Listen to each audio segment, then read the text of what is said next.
Oh, it's Durin!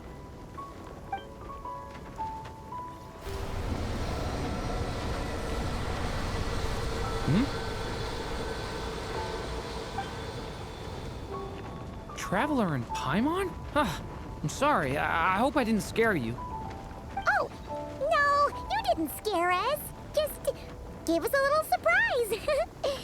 Looks like you've gotten even more powerful now. I don't know. It just feels like it's gotten harder to control. I didn't mean to strike so hard.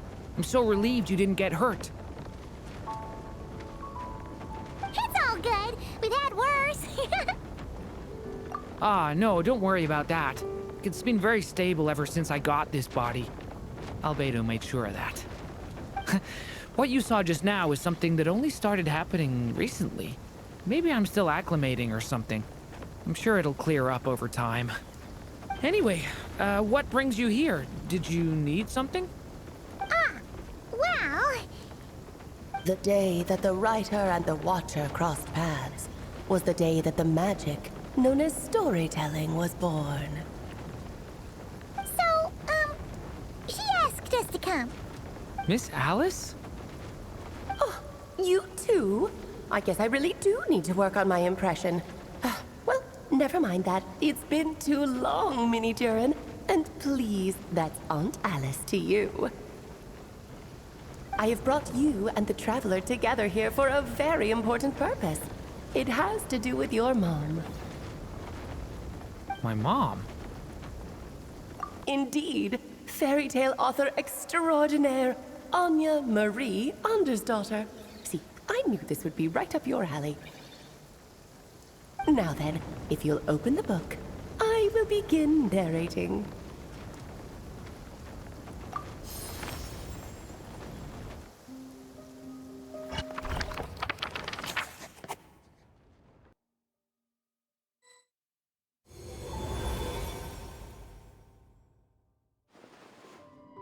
Whoa! What is this place? It reminds Paimon of Simulanka. The two are indeed similar. Both worlds were built using the same magic, after all.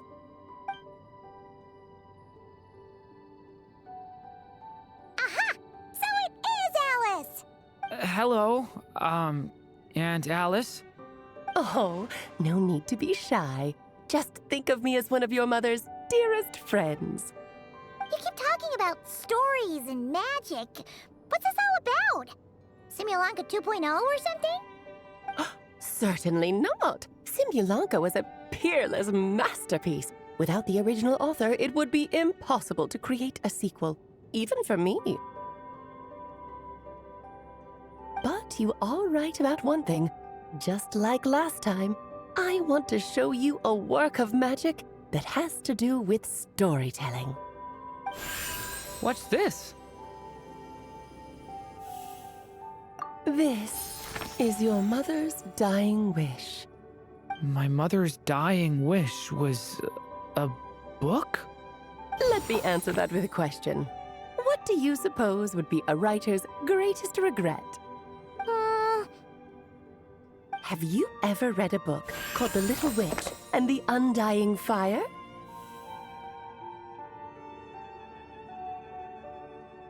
Oh, that's because it was the work of more than one person. It began as a little game at our tea parties. Each of us took turns writing the next part of the story. I wrote the first volume, then the other mages took their turns. Em was tasked with writing the final volume and tying everything up. But by the time everyone had finished writing their parts, Em had passed away. Oh, it was a terrible shame. A true tragedy. And that is the answer to my question. A writer's greatest regret is to leave a story unfinished.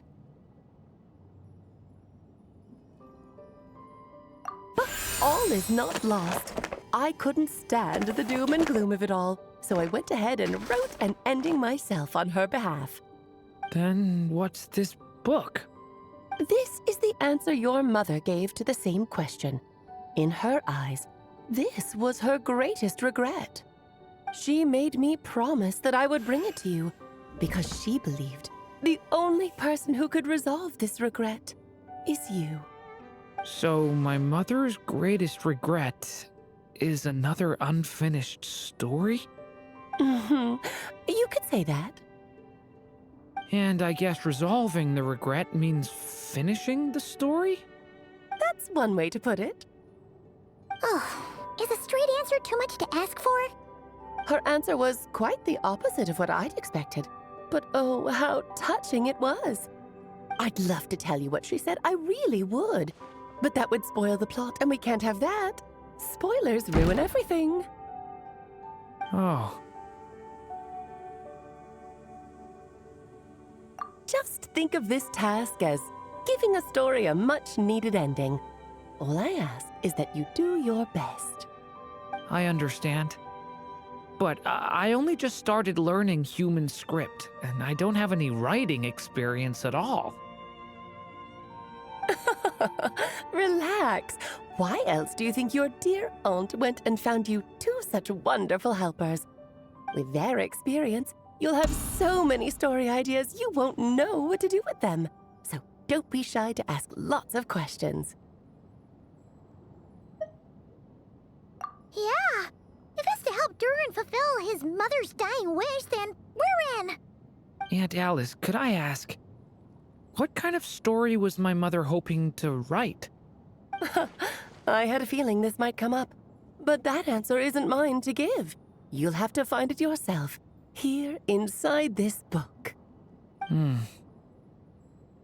worry. We'll help you come up with loads of ideas.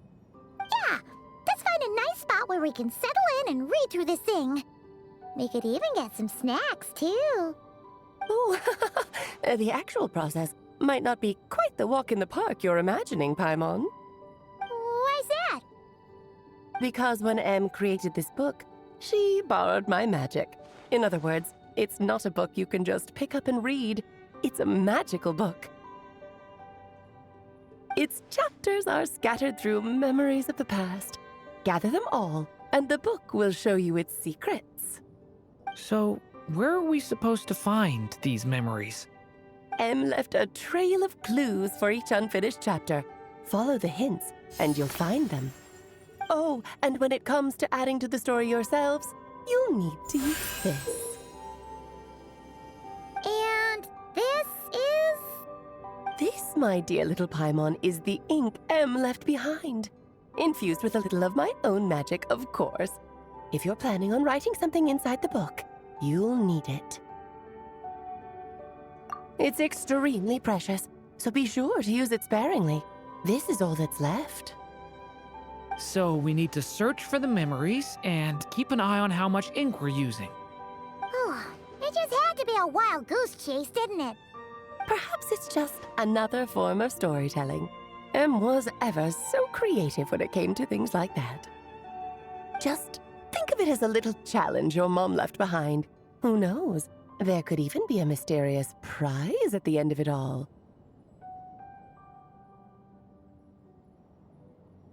I don't care about that. This was my mother's dying wish. Whatever it takes. Yep. With the two of us by your side, you'll be just fine. Okie dokie. That should be pretty much all you need to know. Oh, and once the story's complete, do let me have a little look-see, okay? I've read everything she ever wrote, so naturally, I can't... Yeah. Most of the time, you're pretty hard to pin down. Don't worry, I'll know when you're finished. Just wait for me to reach out. All right, off you go. I can't wait to hear how the story ends.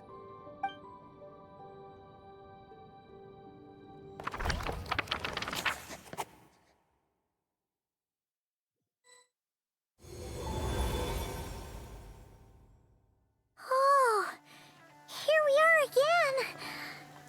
Alice's magic really is incredible, huh?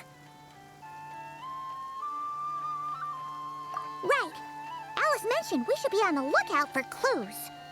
Huh?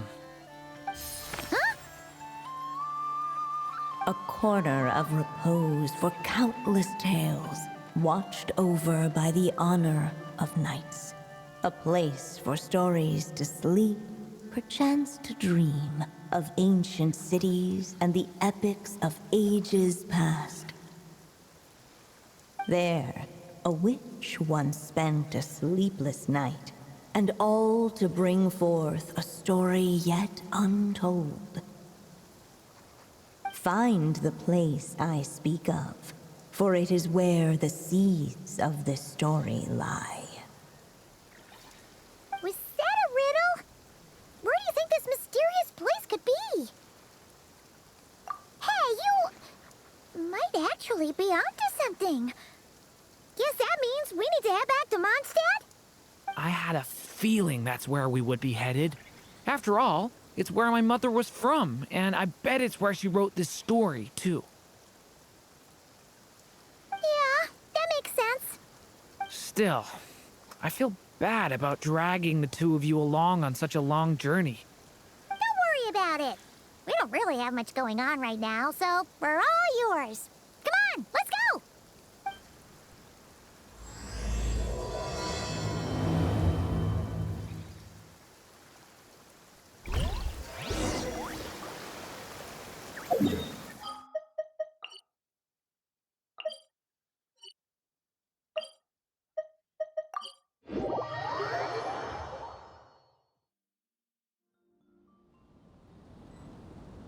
Take me up!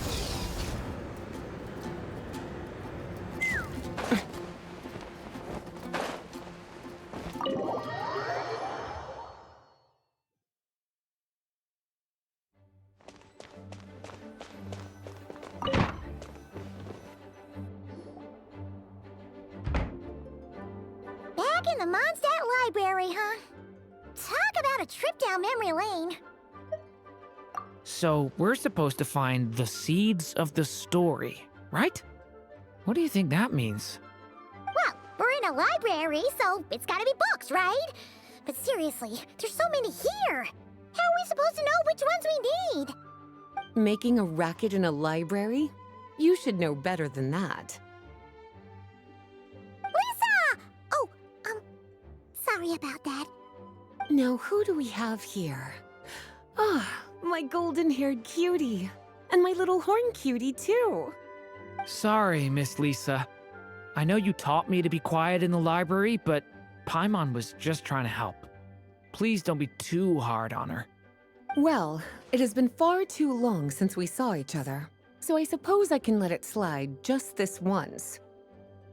Back when he first arrived here, poor Jean wasn't sure what to do with him, so I stepped in to lend a hand. I figured if I can handle a boy raised by wolves, then teaching one who's part dragon should be a walk in the park. Nice! Sounds like Durin was welcomed with open arms. Why, of course. Now, let's save the reminiscing for another time. I'm sure you're here for a reason. Did you need to borrow some books? It's kind of hard to explain.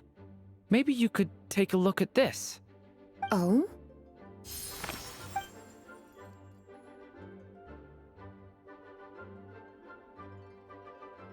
Ah, I see.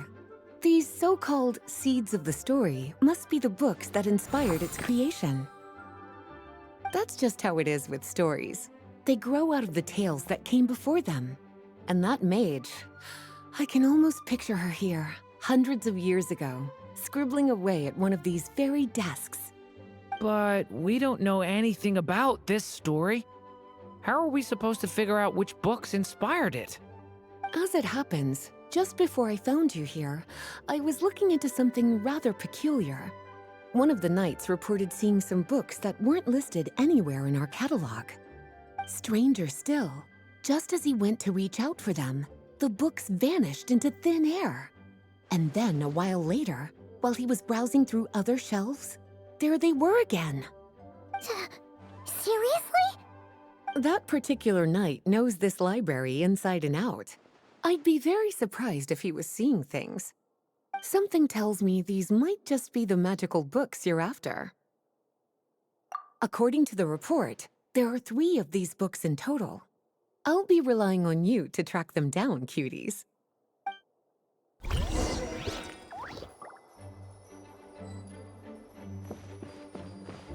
Oh, wait! Did Klee write this one? Should this even be here? We better show it to Lisa.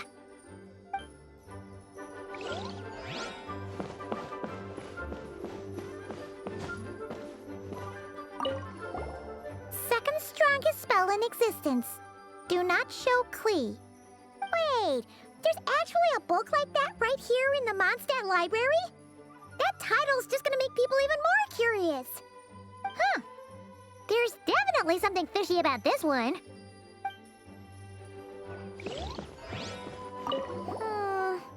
Let's hang on to this one for now. Could be one of the ones we're looking for. It's one of M's, after all.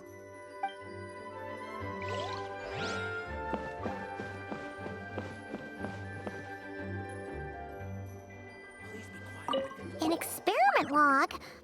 Looks like part of the title's been erased. There's something seriously suspicious about this book.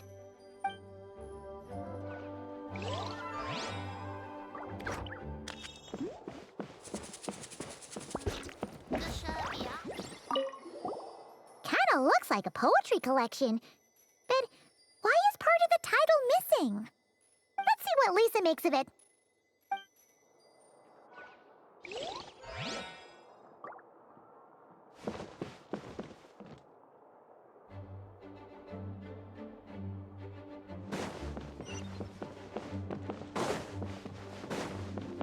Please be quiet within the premises and refrain from Well, interacting. did you manage to find them? Huh. This book definitely doesn't belong here. Yeah, we could tell just from reading the title. Albedo was the one who brought it in. He suggested I place it on the restricted list and keep it sealed away. Why? He said it's full of forbidden alchemical formulas, some of which could even result in the creation of dangerous monsters. Apparently, the danger it posed was so great, he didn't even feel like it was safe to carry around or keep it in his workshop. Really? Definitely sounds like it shouldn't be here then. Still, if that maid read this book too, it must have been written a lot earlier than I'd imagined. Well, did you manage to find them? Truly extraordinary, and certainly not the kind of thing that should be just lying around. In fact, Miss Alice gave strict instructions about it. So, it's some kind of book of spells? Paimon's guessing magic this powerful should be kept a secret. It's true. This book does contain one of Miss Alice's spells. But honestly, virtually no one could actually pull it off, even if they tried. The only reason it's even meant to be in the restricted section is because we can't let Klee get her hands on it. After Klee was born, Miss Alice advised us to seal it away. She even added that little subtitle herself. So, it's to keep it away from Klee, huh? Does that mean she could use it to cause even more mayhem than she already does with Jumpy Dumpty? No, that's not it. As Miss Alice herself put it, letting Klee see it too early would spoil the surprise. Well, did you manage to find them? Yes, this is a restricted book, all right. It certainly isn't supposed to be here. Huh. But it looks like a regular poetry collection. How did it end up being classified as a restricted book? The issue lies with one of the poems inside. You've heard of the great battle that took place on Dragonspine, yes? 500 years ago, during the cataclysm in Conria, an evil dragon descended upon Mondstadt. A fierce battle with Dvalin ensued, but in the end, the evil dragon fell, and Dragonspine became its resting place. You're talking about Durin. The Durin of Dragonspine. Well, the poem in question turns the whole battle into a dance, with the evil dragon recast as an innocent child who came here in search of friends. But given all the suffering experienced at the claws of that dragon, how could the people of Mondstadt accept such a retelling? Bards are often accused of inventing history or distorting the truth in their ballads. But this one hit a bit too close to home. And since the knights back then were unable to track down the author, they decided to ban the entire collection, blot out the title, and seal it away for good. So the version in the poem, it was all a lie? I'm afraid that question is something only the dragon himself could answer. Well, would you look at that? Seems like these are the little troublemakers you're after. And all three just so happen to be forbidden texts. What kind of story requires reference material like that, I wonder? Forbidden texts? You know, the first time you mentioned that the library had a restricted section, Paimon thought you were just trying to scare us. Are you saying it actually exists? Not really something you should be poking your little nose into, is it, cutie? Sorry. Seeing as it was Miss Alice who asked you to look for these books, I won't question the matter. But they'll need to be sealed away again once you're done, so don't forget to return them. Don't worry, Miss Lisa. I won't forget. Well then, that's all from me. After all that hard work, I think I've earned myself a nice cup of tea. All right, we've gathered all the reference books. What's next?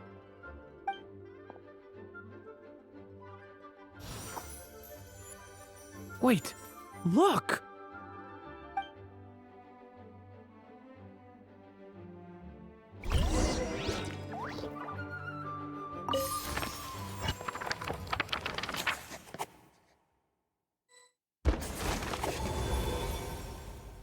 Long, long ago, an evil dragon descended upon the human world, bringing terrible calamity in its wake.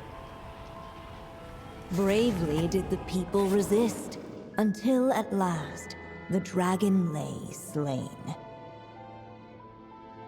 Later, a witch with a love for stories came upon the tale of the evil dragon, and for reasons she could not explain, felt a pang of sorrow on its behalf. For she knew, despite its body being born of wicked alchemy, all along, the dragon's soul was that of an innocent child. Right up to the moment of its death, it had no choice in becoming a vessel of calamity, nor could it fathom the cruel fate that lay before it. Though the witch had a love of stories, she was not pleased with how this one ended. No, that won't do, she thought. I'll write you a better ending instead. And so she set off to do just that, borrowing a little magic from her friend. With it, she wove a dragon's egg, resolving to rear a dragon child of her own. Yet long in thought she lingered, wondering what kind of world her little dragon ought to behold upon waking.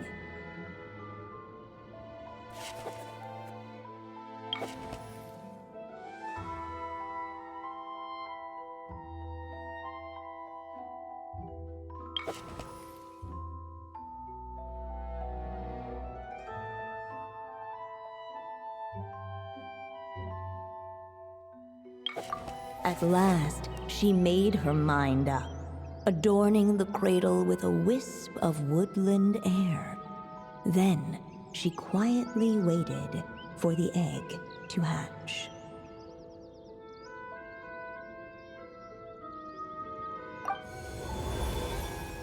Whoa!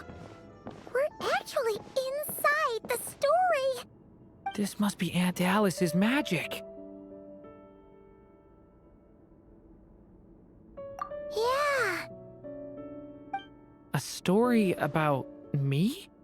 Why don't we just see where the story takes us? All we know is the beginning at this point. Okay. And now a golden-haired traveler, a silvery sprite, and a dragon-born youth step onto the stage. What new chapter will their arrival bring? Whoa! That came out of nowhere! Was that the same voice we heard just now? Yeah. But why does it sound so familiar? I've missed this. It's just like the stories my mother used to tell me. You mean... Em? She used to tell you stories? Yeah, she loved it.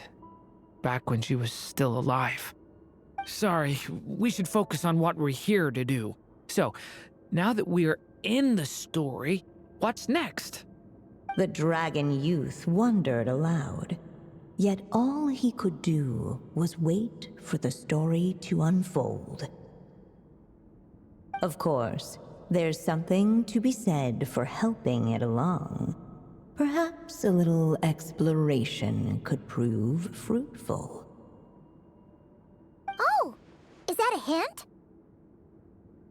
Yeah, I agree.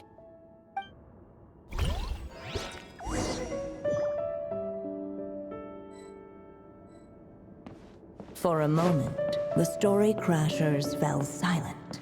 Perhaps... This must be the dragon egg, right? Looks like it's gonna hatch any moment now.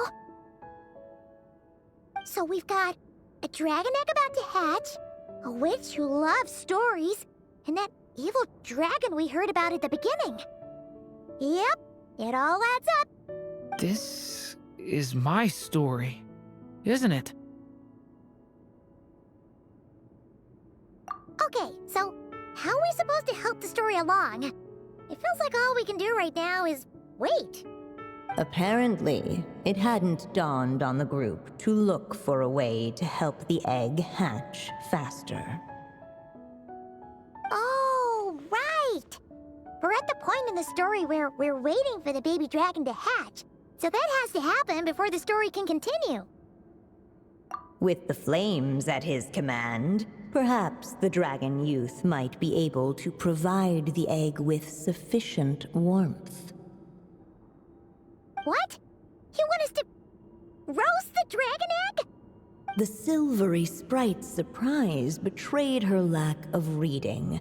For in countless tales it is told that only by fire's embrace will a dragon's egg hatch swiftly. Huh, you kinda have a point there. Okay, I'll see what I can do.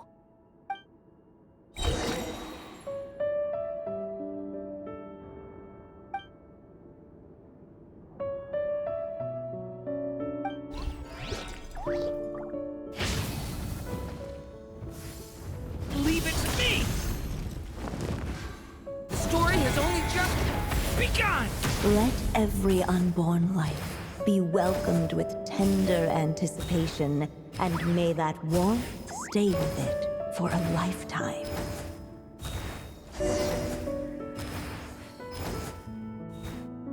At last, under the witch's expectant gaze, the little dragon broke free from its shell. No living being has ever decided the moment of its birth. You were no exception, my child. I brought you into being because I willed it so, just like the witch who created that evil dragon. But I promise you this. Your birth was wanted. You are loved, and you will have a different fate than the dragon that came before you. You've never told me those things before, but for some reason, I always knew. Thank you for bringing me into this world.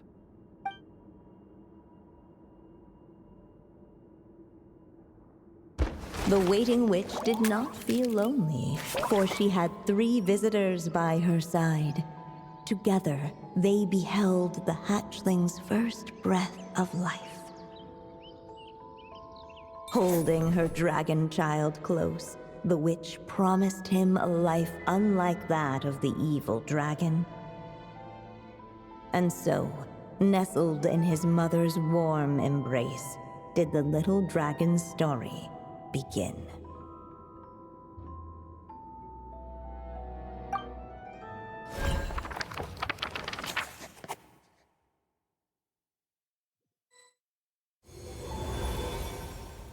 Wait, isn't this Mondstadt?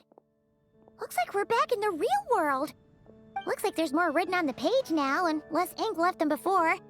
So, does that mean we've completed this chapter? Yeah, but why does M seem to think that the story isn't finished yet? Durin broke free from the curse, came into this world with a new body, and even made a bunch of new friends. That already sounds like a happy ending to Paimon. True. Everything's always so mysterious with these mages. Guess all we can do is wait for more clues. Huh.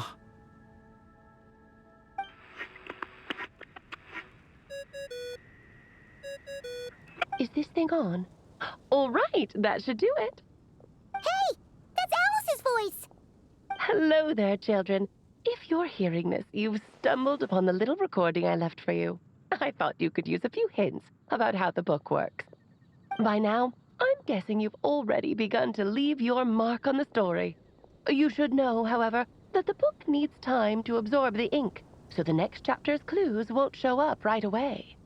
Wait, so even magic ink needs time to dry? The good news is, you can return to any chapter you've already completed and continue to explore the mystical, magical storybook world you helped create.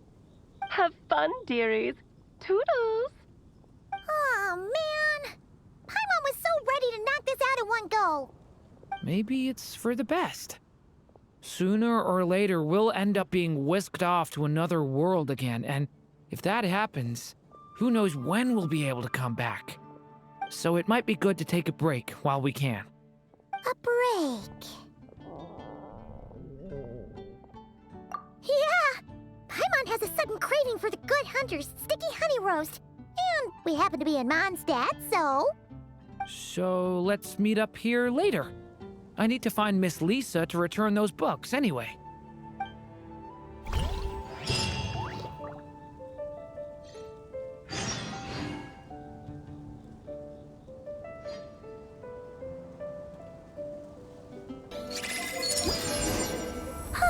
Paimon's feeling totally recharged after such a long rest.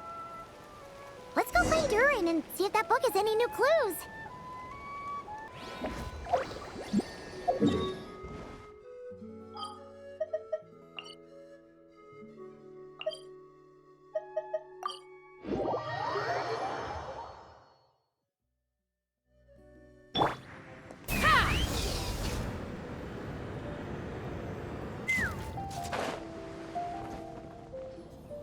Hey, Durin!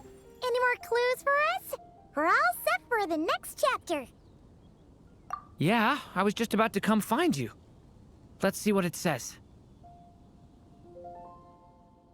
Now sprout to life the story's seeds, stirred by wind-born melodies.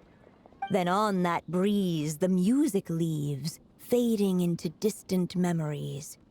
Seek the place where wind and tale entwine, and once there, make 3 riddles into verse, and 3 melodies into song. For in poetry and song will this story start to blossom. Uh... Come on! Another riddle? All that talk about wind and melodies? What do you think the answer could be? Oh! Care to elaborate? Wind, music, poetry? Tone-deaf bards gotta know the answer. You mean Lord Barbatos? Albedo introduced us when I first arrived in Mondstadt. I mean, someone like me was bound to catch his eye sooner or later. It's better that it's out in the open anyway. Now, how should we track him down?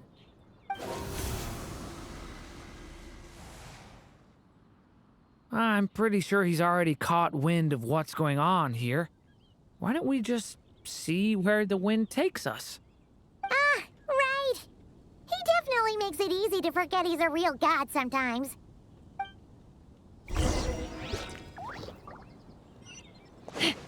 Take me up!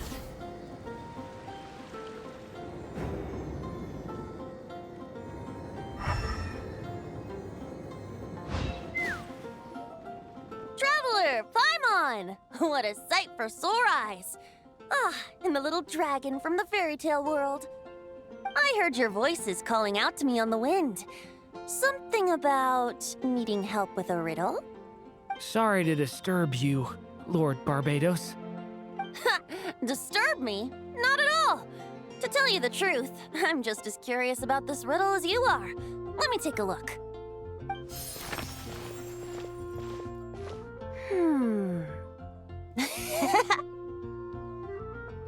What is it? Did you figure out the answer? 3 riddles and 3 melodies. That sure takes me back. The answer you seek lies hidden in memory. Looks like running to Tone Deaf Bard was the right call after all. Long ago, those mages came to Mondstadt, seeking to test their strength against mine. But I replied, let us make music, not war, and resolve our conflicts through song.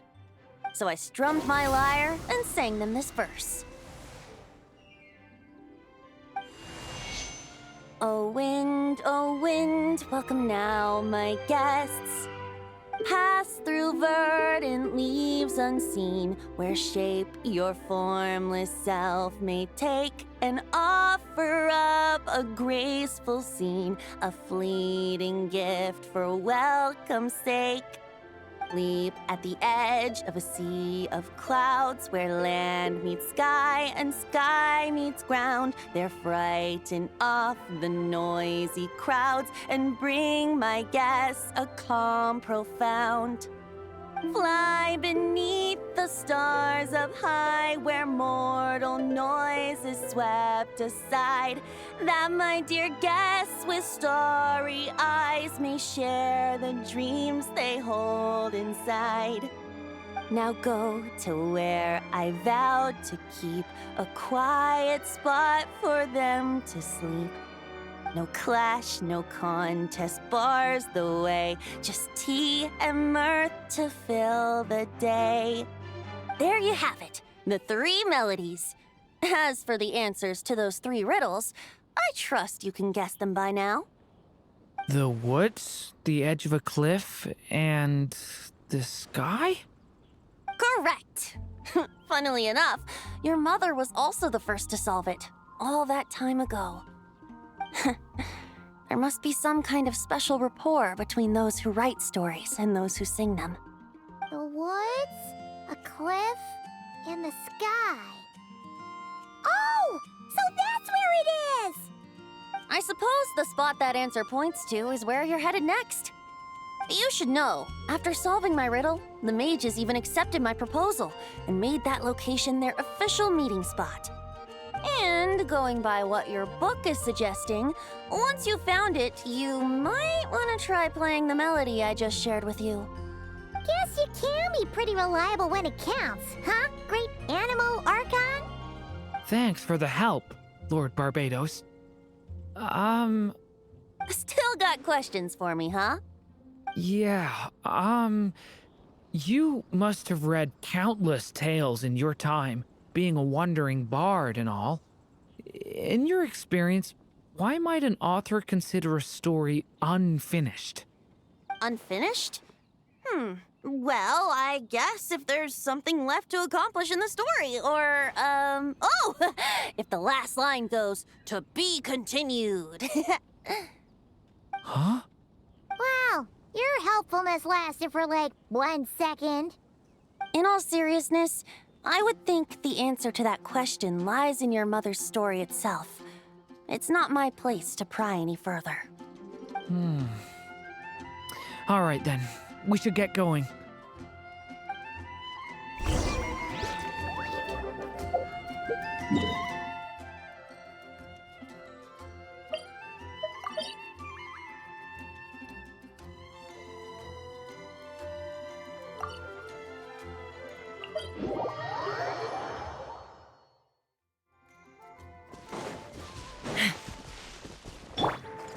Into the wind. Huh? Tch, time to go.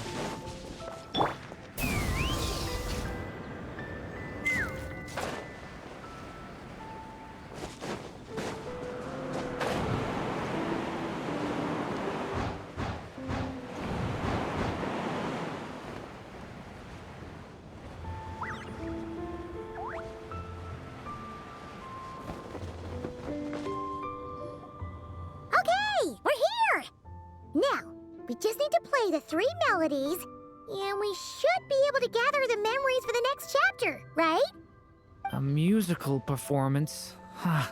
Out of all the things Miss Lisa has taught me, that's the one I'm worst at.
Even a war that shook the world could not halt the witches' gatherings.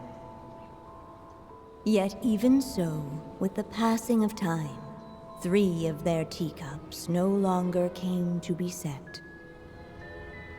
The witches did not linger long in sorrow, for the Story Witch had brought glad tidings of her own.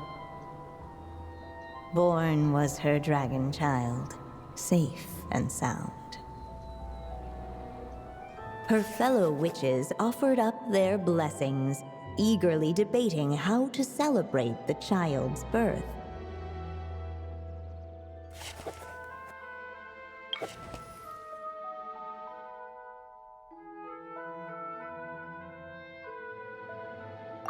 In the end, they settled on the sweetest candy they could find.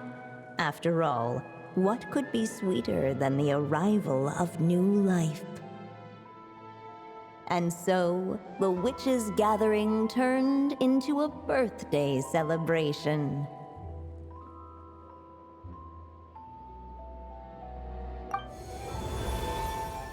So, we're back in the story world, huh? As if from nowhere, new guests appeared at the witches' table. Perhaps they too had come to celebrate the dragon child's birthday. Yet while everyone else was busy thinking about what kind of gift to offer, these 3 seemed to have come empty-handed. Hardly the recipe for a warm welcome to a birthday party, now is it? A gift? Hey, what's this all about? We only just found out this was a party! While the guests voiced their complaints and grievances, perhaps they should have been wondering what kind of gift to give instead. So, we need to bring a gift to advance the story? But where are we supposed to get something like that? Perhaps it would be a good idea to have a look around. Why didn't you just say so?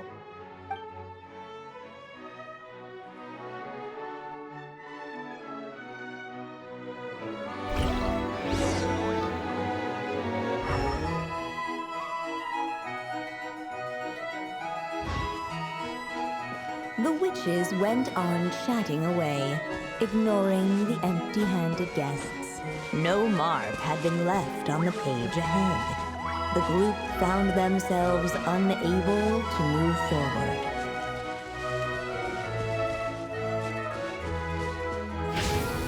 Watch out! The witches went on chatting away, ignoring the empty-handed guests.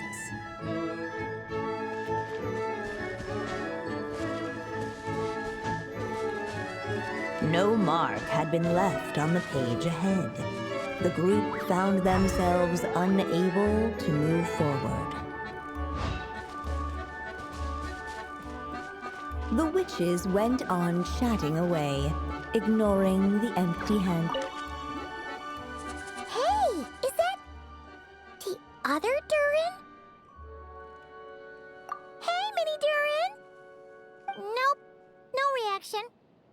Seriously, did he doze off at his own birthday party? Brought to life by the witch's magic ink, the dragon child played with animated glee each time the tip of her pen danced across the page. Yet she could not spend all her time writing. For the upcoming witches' gathering, she had no choice but to set down her pen. But before doing so, she wrote one last line. So did the child drift off into blissful slumber. Huh, that's a bit convenient. Strange. I don't remember ever being at any of the mages' gatherings. When exactly was this birthday party supposed to have happened? No wonder you don't remember. From the looks of it, you were probably fast asleep at the time.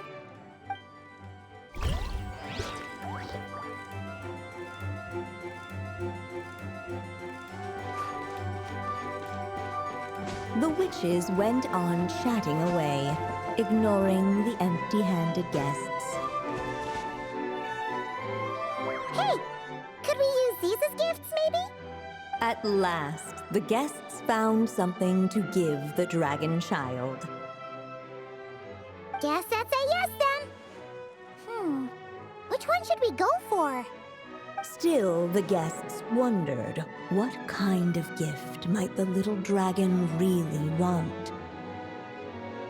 Should they put a warrior's sword in his hand and send him out on an unstoppable quest to save the world? Or perhaps a wandering hero's slingshot and the promise of a life of endless, uncharted adventure? Or maybe even a scholar's tome and the chance to take on all the world's unsolved mysteries. Okay. Wow. That's a lot of pressure all of a sudden. Oh yeah. Technically, we're actually picking a gift for you. So, which one would you prefer? You want me to choose? Wow, this feels kinda special. How come? For as long as I can remember, I've spent most of my time living in the stories my mother created. I always thought my mother had everything written out for me already, just like the toy figures in Constellation Metropole. What I wanted to do with my own future. Huh. That's something I've never really thought about. What did I want back then? This is the first time I've ever asked myself that question. Sounds like this is the perfect opportunity to answer it then. It's been a while since you left Simulanka, and after everything that's happened, it might be about time to start thinking about your future. Then let me give it some thought.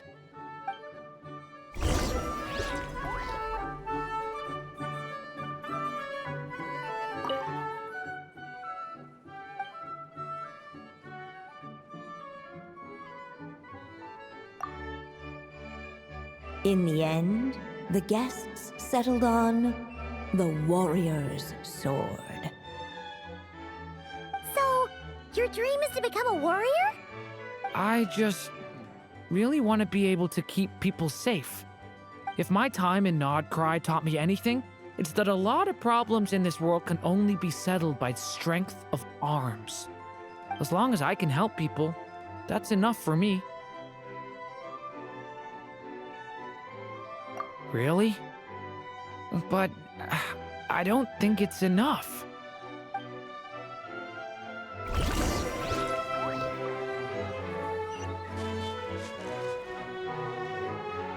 Alright. They should let us in now that we've got a gift, right? Hello there. Brought a gift this time? The newly arrived guest presented his gift, wishing the little dragon a future as an indomitable warrior. Accepting the guest's blessing, the Story Witch invited him and his friends to take their place around the table. Finally, she could introduce them all to her dragon child, telling all in attendance about the moment of his hatching, and of course, the name he'd been given. It was then that the Seer Witch, diviner of the stars, withdrew her gaze from the heavens and turned a sorrowful glance upon the little dragon. You gave him the same name as that evil dragon? That's right. But the life I intend for him shall be very different. What folly, to love so blindly. For as you must know, a name is the mirror of destiny itself. He who bears an evil dragon's name must also inherit the fate of its previous owner. His fate has been foretold. Then I'll rewrite it. The witches at the table fell silent, for they knew the Seer Witch's words had never once proven wrong.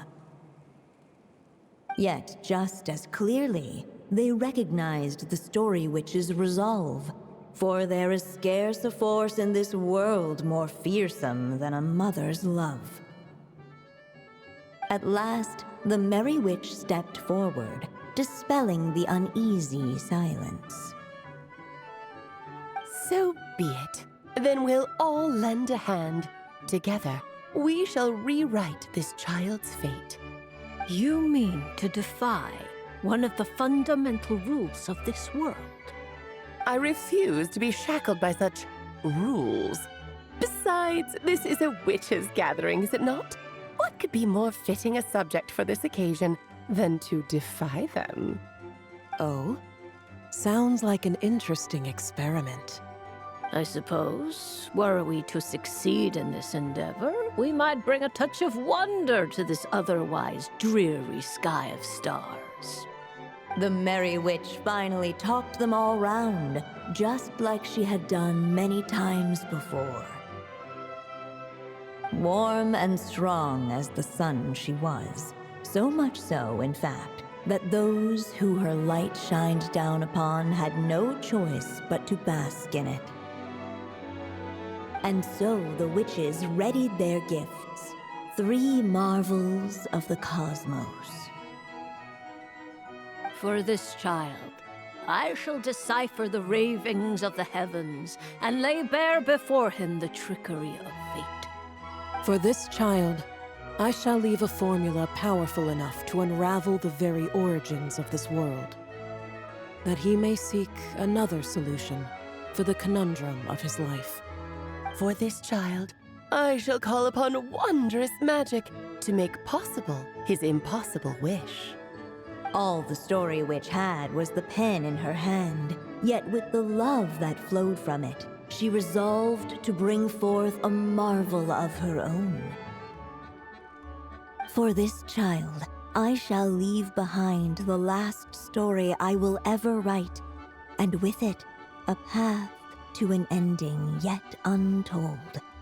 With the witch's blessings given and received, the little dragon's fate at last began to turn.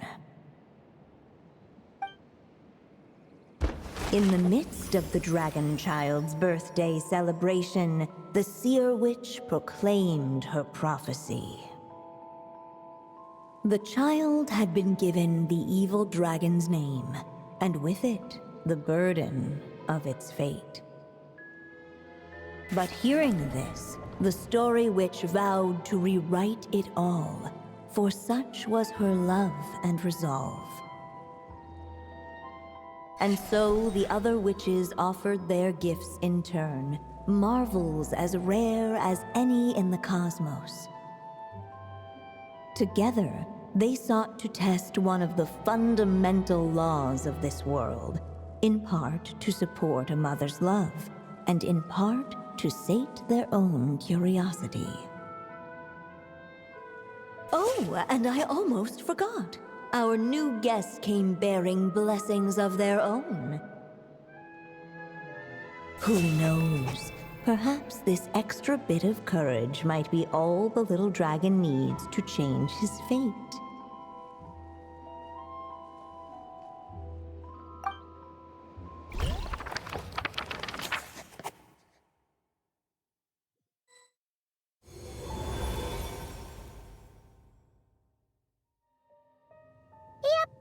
Looks like we've completed this chapter, too.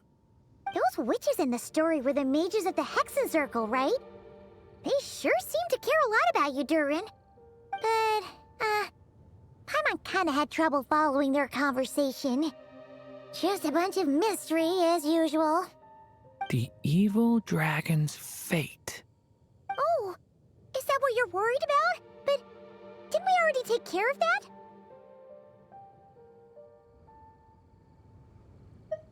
Ah, the mages must have had a hand in that, too. Also, I was just thinking, which part of the story are we even meant to be completing? Oh, it feels less like we're filling in the gaps and more like we're adding something new altogether. But we use the ink, right? And the book hasn't given us any more clues, so that must mean our task is complete. At least for now.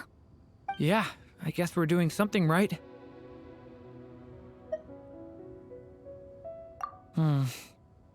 Maybe I'm overthinking things. It's just, this is my mother's final wish, so I don't want to mess it up. Anyway, thanks for all your help. I'll let you know as soon as the book reveals a hint about the next chapter. Okay then. See you in the next chapter.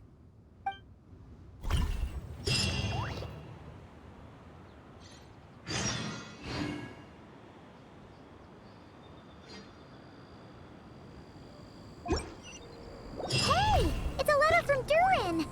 He wants to meet us in Mondstadt. Sounds like the book must have given us a clue about the next chapter.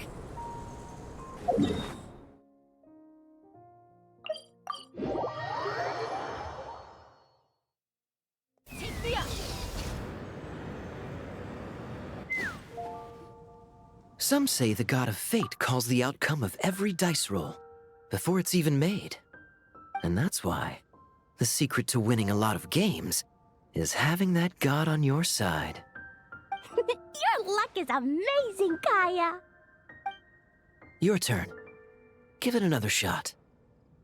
Fear not, O Crimson Dragonborn, for I, the Princess of Ertalang, have bestowed upon you the benediction of the midnight hour, and with it you shall surely smite this usurper. Mein Fräulein means to say she's rooting for you in secret. Oh, and that you must, at all cost, defeat the one who snatched her limited edition card back.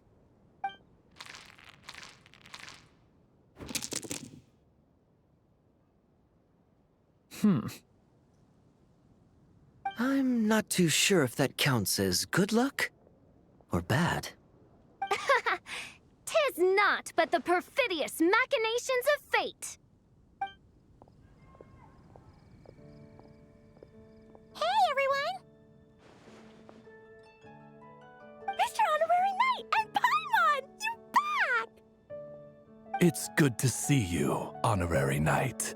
Mein Fräulein is quite invested in the outcome of this match, so please, Allow me to extend greetings on her behalf.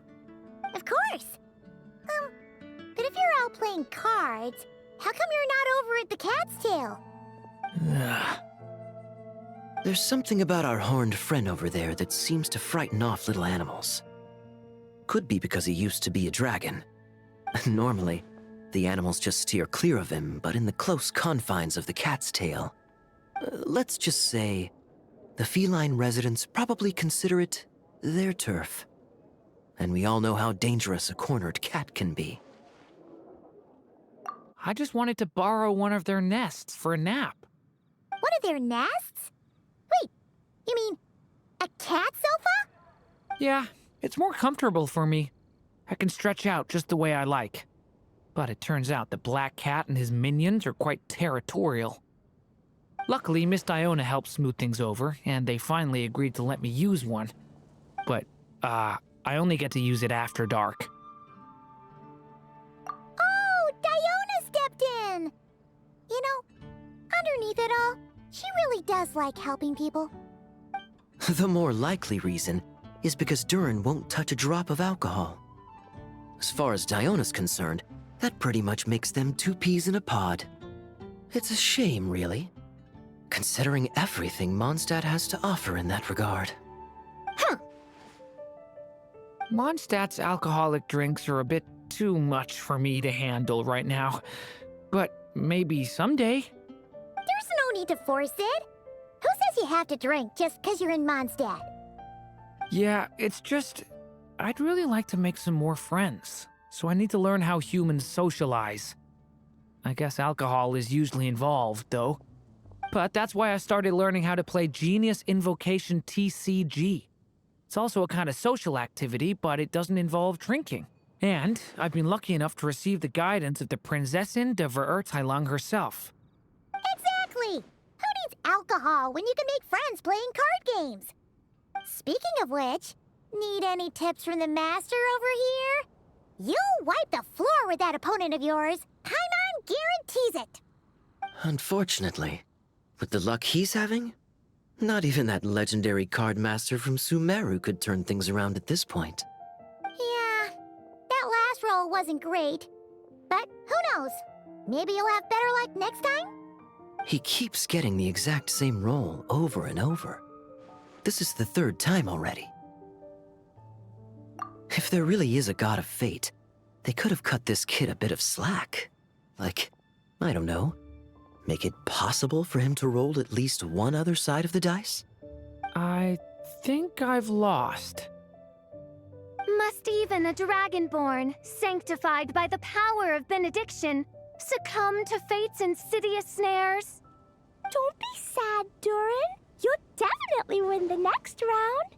You can even borrow Dodoko if you want. Mom says she brings good luck. Thanks, Klee, but there's something more important I need to take care of now. Oh, okay. So, the book's given us another hint, right? Yep, and I think I've guessed where we're headed this time. Come on, follow me.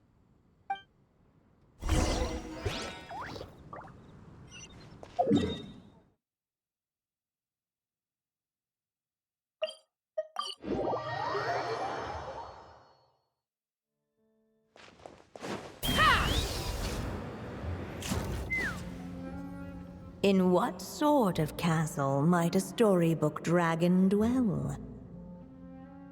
The witch turned to a mighty dragon born upon the wind to seek her answer. From afar, she beheld a solitary castle, standing lonely beneath its wings, and wrote it into words. Its walls kept out the wind and rain, yet also cast a solemn shadow. Enveloped by their shade, the story's boughs were lulled into a torpid slumber and reached no further skyward. So that's the clue.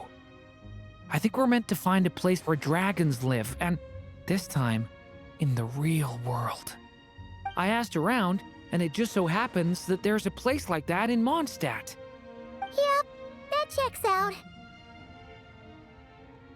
I've heard that the dragon here is called Dvalin, and that he's a magnificent creature. I hope I get the chance to meet him. Wait a second.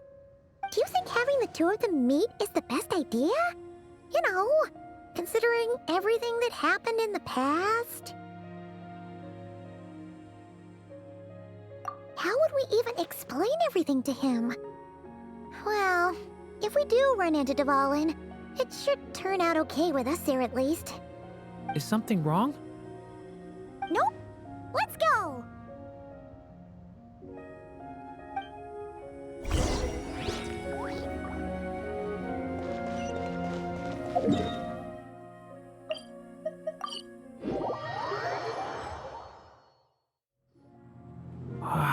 So, this is where Dvalin lives?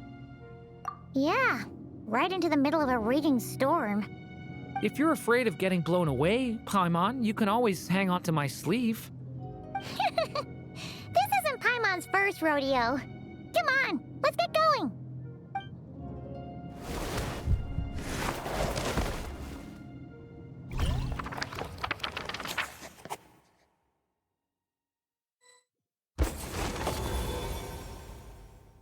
The little dragon grew with each passing day, and the Story Witch, who loved him dearly, built him a big, beautiful castle. Yet in the end, she herself succumbed to time's merciless march, setting forth on a journey to a place beyond even the stars. All of a sudden, the little dragon found himself alone. He tried leaving the castle to make some new friends. But already he had grown the claws and scales of an evil dragon, just as the prophecy had foretold.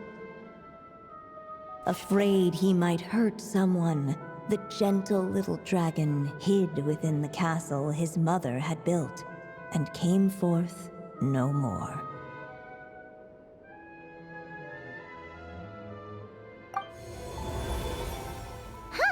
Looks like we're back in the story world. And from the sounds of it, this chapter must be about Simulanka, right? Yeah, like the fairy from the Forest of Blessings, the king of Constellation Metropole, that cat lady who turns into a box. Ah, yep. That will be Nilu, Navia, and Kirara. Oh, and there's Hat Guy, too. Only lately, whenever I see Hat Guy, I get this strange feeling. What kind of feeling? It's like there's something on his mind. He hasn't told me what it is, but I can sense it all the same. Well, he's always been kind of broody.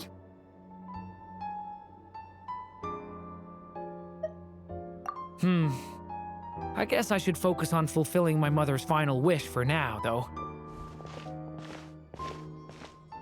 Yeah, we should get started on this chapter. So, let's track you down and free you from fate's curse once again. That day, a small band of adventurers suddenly arrived beneath the castle walls. They promised to help the little dragon cast off the curse of fate.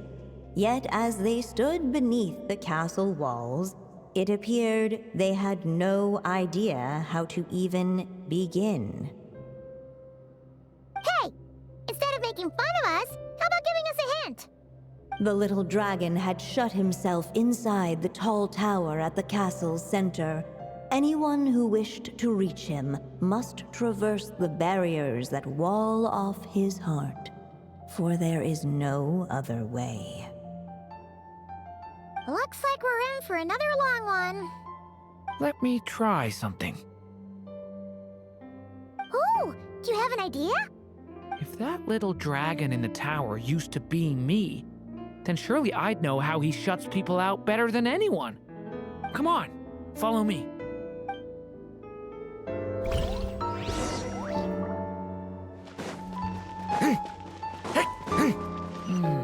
That telescope. I've seen magical tools like that before. It should come in handy.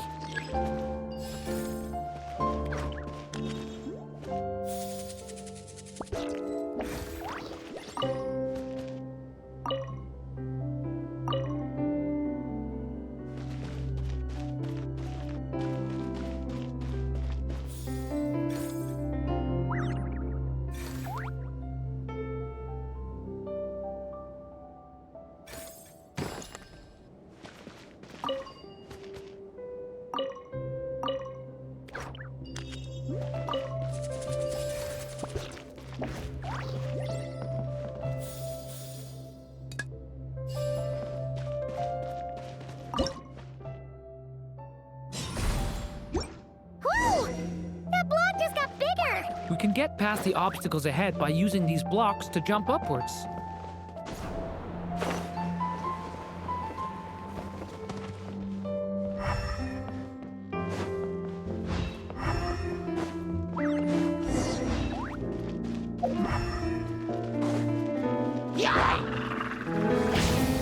Leave it to me!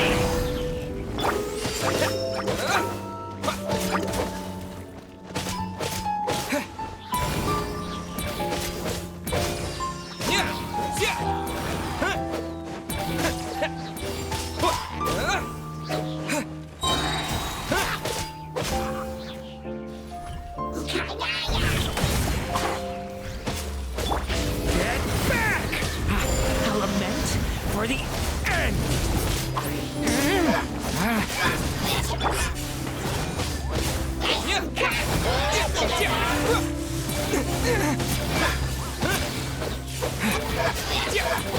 This is like a maze. How are we supposed to get through? We just have to check each spot.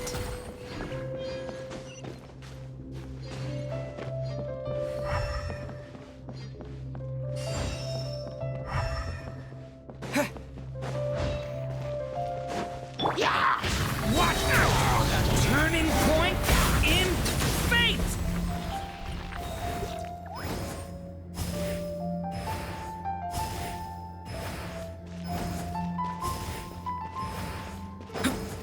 We should be able to use this block somewhere.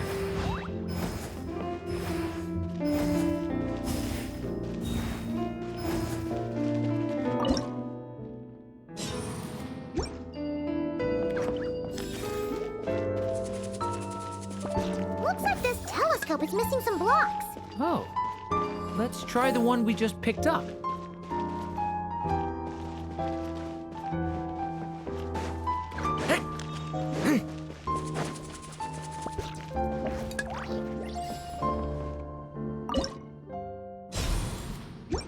Still not enough. Guess we'll have to keep searching.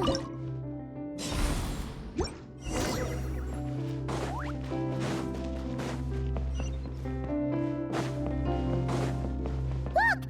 Seems like someone's stuck down there. Should they continue towards the tower or plunge into the shadows to rescue those in need? A difficult dilemma indeed. The path to the tower is up ahead. We better stick with Durin. It's so dark. Wait, is that? A little pixie that can fly. Are you here to help the dragon break his curse too? Oh, what's this? More brave adventurers bold enough to set foot in this castle? Come, join the ranks of your liege's guard. Nilu and Navia! Nilu? No. I'm a flying squirrel fairy. And I'm a giraffe king. Not this Navia you speak of. That's right. Oh, and don't forget Catbox Lady. Are you friend or foe? Friend! Definitely friend, Miss, Catbox Lady? Yeah, Similanka is a big part of Durin's story. So, guess it's no surprise the people we were with there would make an appearance. Okay, I think I get it now. Flying Squirrel Fairy, Giraffe King, Catbox Lady. Please follow me. The shadows cast from the high walls of the tower were manifestations of the dragon's loneliness, barring the path of any visitor who wished to be his friend. The group of brave creatures sought to aid the little dragon in lifting his curse, yet without light to lead the way, the group was trapped, waiting on a miracle. Huh. These shadows are blocking our path. It seems like the little dragon is afraid to meet us. If only we had more firelight. But you three don't seem to fear these shadows. Why? Because I carry more than enough firelight for all of us. Besides, even though we're here to complete the story, who says it can't look a little different this time? Before I met you all, I was so sure I'd never make a single friend. I pushed away anyone who tried to get close, until some kind of miracle brought you to me. This time, allow me to return the favor. I'm not sure I followed all that, but you want to help the little dragon break his curse too, right? Yes, so please, come with me.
Come on, Durin, or, little story dragon. Just calm down. Stay back! I don't want to hurt you. Loneliness and fear had built a cage around his heart, shutting out all who would look upon him. And thus, all the adventurers could see was his shadow. Don't worry, we can help you. Don't come any closer! And that was the last the little dragon spoke. Oh, how are we supposed to persuade him if he won't even talk to us? If you can still hear me, please listen to what I have to say. Your claws and scales aren't some kind of inescapable curse, you know? You'll overcome it one day and make lots of new friends. I'm sure you think I'm lying. After all, no matter how many times you've tried to break it, nothing's ever worked. But this time is different. I brought your friends here to see you. Oh, what did you say? Hi, little dragon. I'm the Flying Squirrel Fairy, and I'm here to help you lift your curse. Will you talk to me? And I'm the Giraffe King. Don't be afraid, little one. We're not afraid of you. I'm just a cat in a box, but I'd very much like to be your friend too. These are my friends? Yeah, they're your friends in the future you'd be trying to avoid. I can promise you that. They're reaching out, so you just have to ask yourself one question. Do you accept? After a long silence, heavy footsteps echoed from the tower's shadows. But still, the one who made them refused to step forward. Though the cage to his heart had been unlocked, the little dragon remained ashamed of his claws and scales. How can I face my friends like this? Don't worry, little dragon.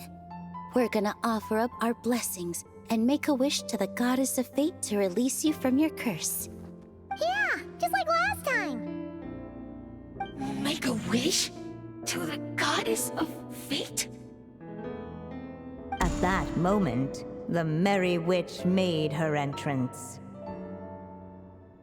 Hello, little one. Don't be afraid. With the blessings of your friends, your wish shall be granted. Alice?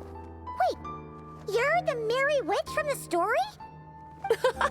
Correct. It is I, the Merry Witch, creator goddess of this realm. And it just so happens the goddess of fate is none other than my dear friend, the Story Witch. I'm here to make good on my promise to lend her my second strongest spell. With this spell, she'll have the power to create an entire world. So naturally, granting your wish won't be a problem. Provided, of course, you receive your friend's blessings. But before we proceed, I must check something on her behalf. Little dragon, do you accept this blessing? I want to be your friend. So if you're offering, then yes, I would love to have your blessings. Were it not for the adventurer's blessings, this tale might have ended long ago. Thanks to them, another ending was now possible. Yet in that moment, they did not know if this blessing was truly a gift or just another trial in disguise. What? You didn't say a word when we actually needed a clue, but now at a critical moment like this, you turn up and start playing mind games? Another trial. That actually sounds about right. Be it the fictional problems of Simulanka or unavoidable conflicts in the real world, if you think about it, that's what they've been all along. But if it wasn't for those trials, I never would have met any of you. So, despite all that, I'd still like to give my blessings. That's the spirit! Come on, Durin! Let's help you make your wish come true again! On behalf of both my past and present selves, thank you, my friends. Fortunately, a brave band of adventurers heard tell of the little dragon's story. Determined to lift his curse, they fought their way through countless trials. To help him, they offered up their blessings and made a wish to the goddess of fate. At last, their wish was granted. Shaking off his scales, the little dragon stepped out of the tower's gloom. But his time in the world beyond the castle would soon teach him this gift would bring blessings and trials of its own.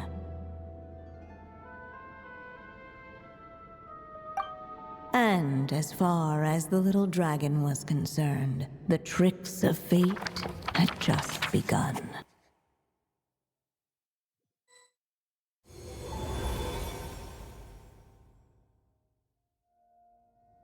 So, Durin's wish came true, just like it did before. If this story was written by my mother, then surely that was the last chapter we just completed. Oh yeah! So, in other words, we finished it! Looks like that's a wrap on Alice's task, and there's even some ink to spare. Guess we'll have to wait for her to make contact, like she said. So, my mother's final story has finally come to a close. Sounds like you're a little sad to see it end. Back when I was still living in Simulanka, I was always under the illusion that my mother had never truly left. Every day I spent immersed in that world. It felt like she was right there by my side, still reading me bedtime stories. But now... Durin.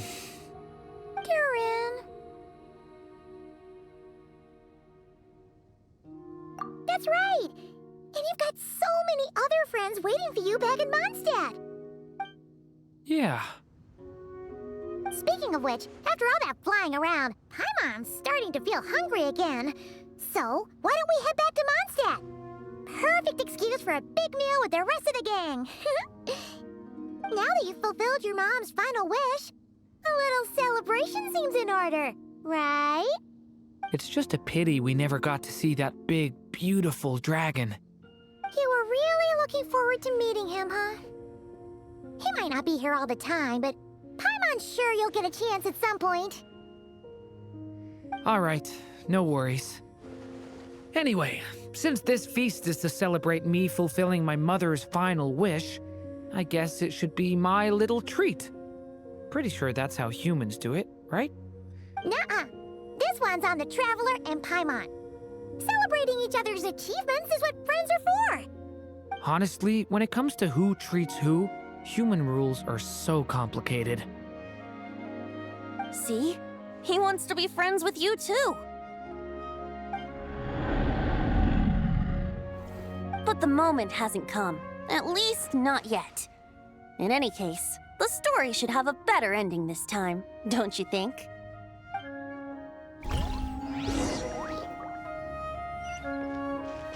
Whew.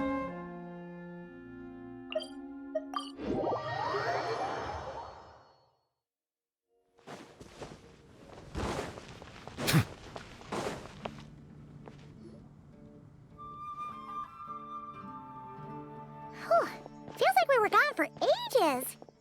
Hopefully, everyone's still here. So, your adventure was a success, huh? Want to grab a drink to celebrate? Absolutely not. No booze allowed. Mr. Honorary Knight, Durin, I want to hear all about your big adventure.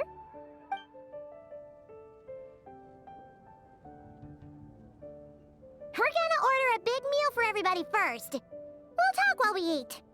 Yippee! Excuse me. Did I hear you call him Durin just now? But wasn't Durin the evil dragon that fell on Dragonspine? Come on, miss. This Durin isn't that evil dragon from Dragonspine. Albedo said... well, it was kind of confusing. But anyway, it's super cool. Oh, is this your first time meeting him, Marjorie? No wonder you're getting him confused. Still, even if you hadn't met him yet, shouldn't you have heard about him at the very least? At this point, pretty much the whole city has.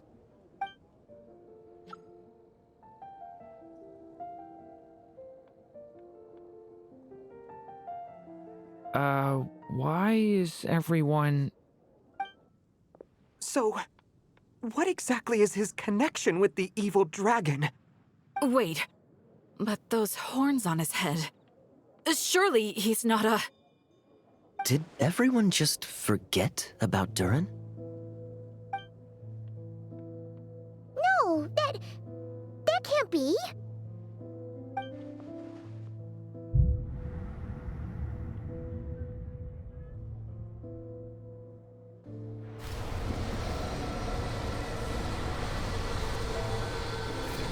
The tricks of fate had just begun.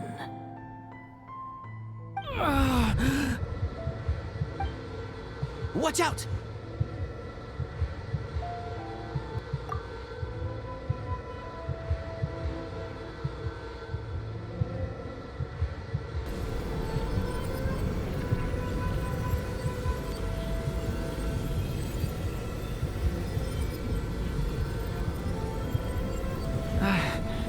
No one got hurt.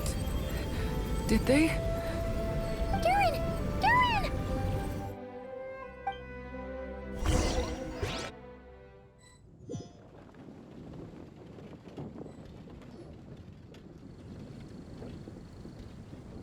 I just had Barbara check him over. He's not badly hurt, but he seems to have burned through a lot of energy fending off some kind of dangerous power. He'll need some time to rest before he wakes up. So, can someone explain what's going on here? It seems like, aside from Durin's close acquaintances, the people of Mondstadt have forgotten everything about him. How could that Worse still, the abyssal power within him is showing signs of extreme instability. Could be a separate issue, though. I'm not sure. If the abyssal power inside him spirals out of control, Mondstadt will be in grave danger. I completely agree. All right then. As acting Grand Master, I'll send a letter requesting Albedo's immediate return. Until then, the Knights will watch over Durin. That's pretty much all we can do right now. Also, allow me to look after this book for now. If you need to consult it, just drop by my office. Do you think the book might have something to do with what's happening? It's just weird that Alice still hasn't contacted us. Maybe we should head back inside the book and take another look.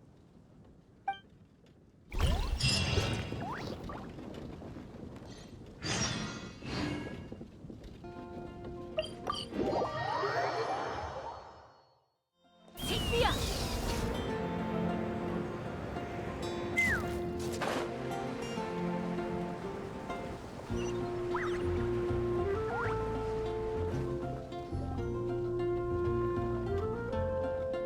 Jean!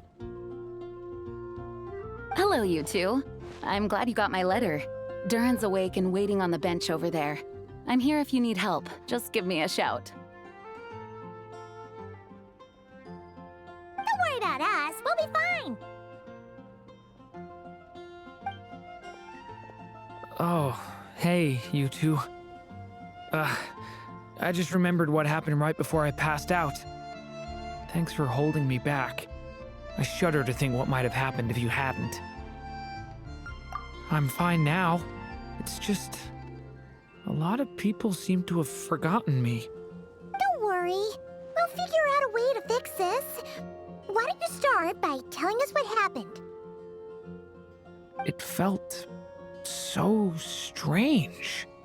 After I realized no one recognized me anymore, I suddenly felt like I'd completely lost contact with my body. Abyssal power lies sealed within this body I inhabit. So when I lost my connection to it, I lost control of that power too. It wasn't until I heard everyone calling my name that I was able to reconnect with my body. You lost contact with your body? Does that mean there's something wrong with it? Sounds like we need Albedo more than ever. I don't think the problem lies in Albedo's alchemy. Huh. But then, why are people forgetting you? Guess that's what we need to figure out. That means we need Alice for sure. But it's been ages and she still hasn't been in contact.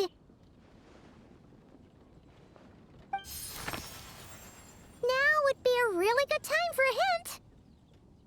How could the story's budding branches even hope to reach beyond the towering walls?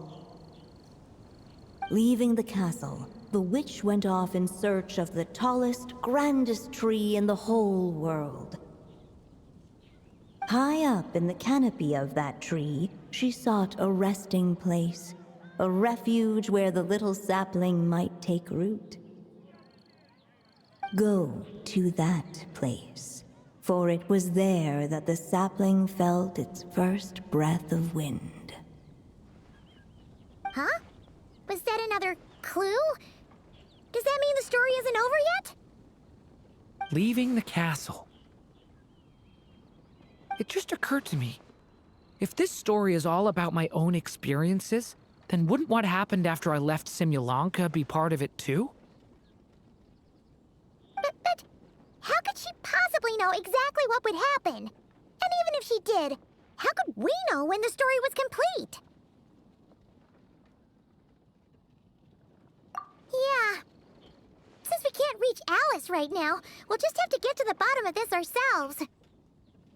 But first, we gotta figure out where this riddle wants us to go. The tallest, grandest tree in the whole wide world. Huh. The only place that ever gave me that feeling was the one I ended up in right after leaving Simulanka. They had great coffee there, too. And so many books you'd never run out of things to read.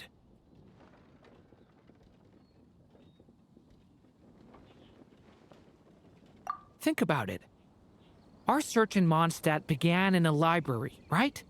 Well, Sumeru City's got one of those too, and it's absolutely huge. What do you say? Should we try looking there? Huh. That does kind of make sense. And it's not like Paimon's got a better idea.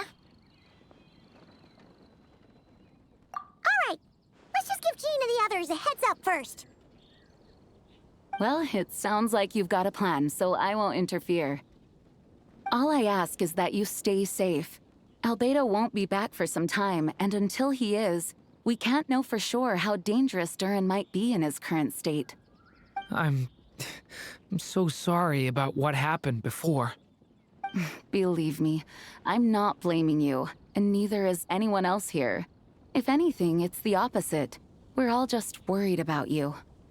Worried? About me? Come with me. I want to show you something. As soon as they heard you were awake, they all hurried over to see how you were doing. You all came to see me? A little birdie told me you're working on finishing a storybook. So maybe all those people losing their memories is just a plot twist, waiting to be resolved. Miss Lisa, you always seem to know how to put my mind at ease. Please, everyone, don't worry about me. When I get back, I'll find a way to complete my mother's story, and the one we started, too.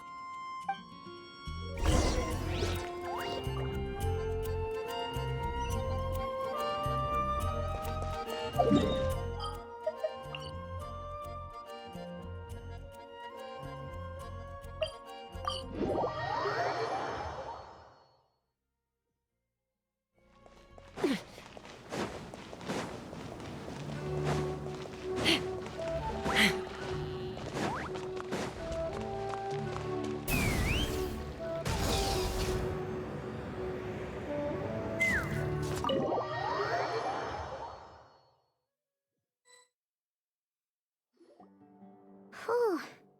After the library hunt in Mondstadt, it's not as if Paimon was expecting this to be easy. But this... yeah... this is something else. Where do we even begin? Even the clue this time seemed kind of cryptic. Yeah. Guess the best we can do is stay on the lookout for more weird things going on. Huh? Sorry, what was that? I'm here to return Volume 5. According to the catalog, Volume 5 of this series is not available for loan. I can't accept the return of a book that was never checked out in the first place. Let me put it this way. My copy is complete. Yours, on the other hand, is missing large amounts of content. So you should swap it for mine instead. Sir, you have to understand. Managing a library is a serious business, and we have protocols in place for this kind of thing. I can't just replace an important volume in our collection based on nothing more than your word. Hey! Look what the Wandering Tom dragged in! Oh, it's you. And, what is it you're doing here? I'm a traveling scholar, as you know. Isn't a library the most natural place for me to be? Well, the last time we saw you was all the way in Nodcry. Paimon just didn't expect to suddenly see you in Sumeru, that's all. There were some things I needed to come back and take care of. Some documents had gone missing, so I tracked them down, restored them to their original condition. And now, I'm here to return them. And considering what I'm planning to do next, it feels like a weight off my shoulders. What's going on with you, huh? You look like a kicked puppy. Hat guy. Ah, at least you haven't forgotten about me. What's that supposed to mean?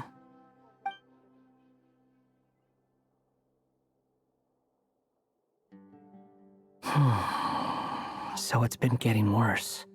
Sounds like you know something we don't. After he left Similanka, he spent some time traveling Sumeru with me.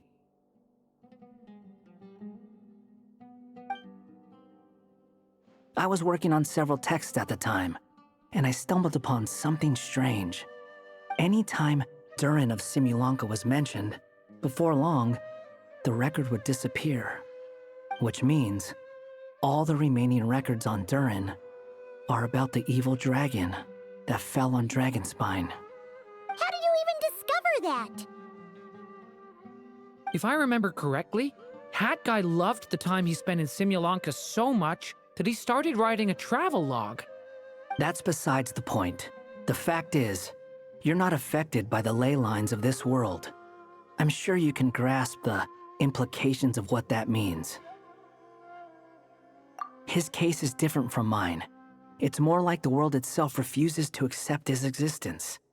It started with a few written records, but now, it sounds like it's spread to people who never met him or didn't know him well. At this rate, the whole world might forget him altogether. The whole world? But that includes all my friends in Mondstadt, and even Hat Guy, too. So that's what you've been worried about all this time? Why didn't you just tell me? There are more important questions right now, like figuring out how to fix this. That mage clearly cared a lot about her child. She left that book behind for a reason. If you want answers, isn't that the place to find them? You think that didn't occur to us already? Problem is, we need to find the memory that unlocks the next chapter first. Mind if I take a look? I just want to know what secrets this book is hiding. Besides, I've run into a bit of red tape, so I've got time. Of course. Be my guest. So, the memory we've been looking for was about you all along?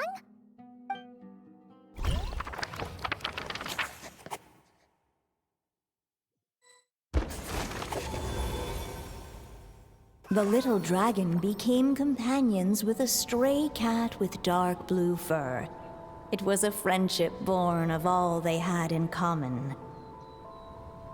He left his castle at the stray's invitation, setting out to explore the world beyond its walls.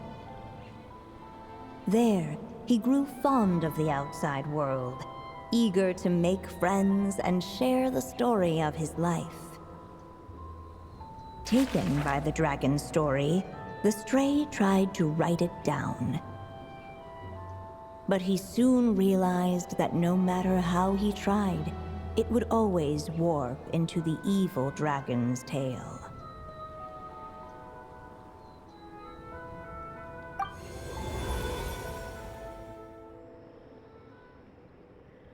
So, is this the world where this chapter takes place?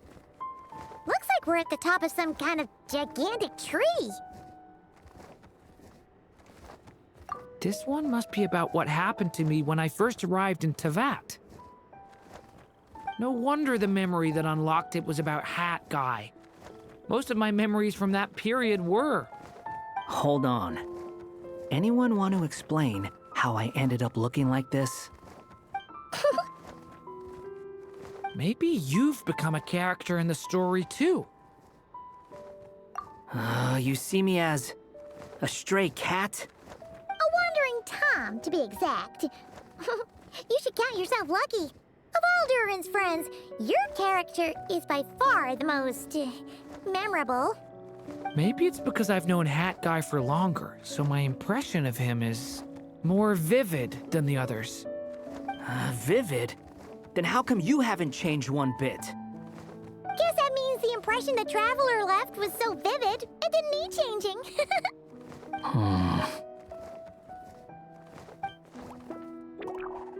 Hello, everyone! Ready for today's adventure? It's the storybook, Durin! Oh.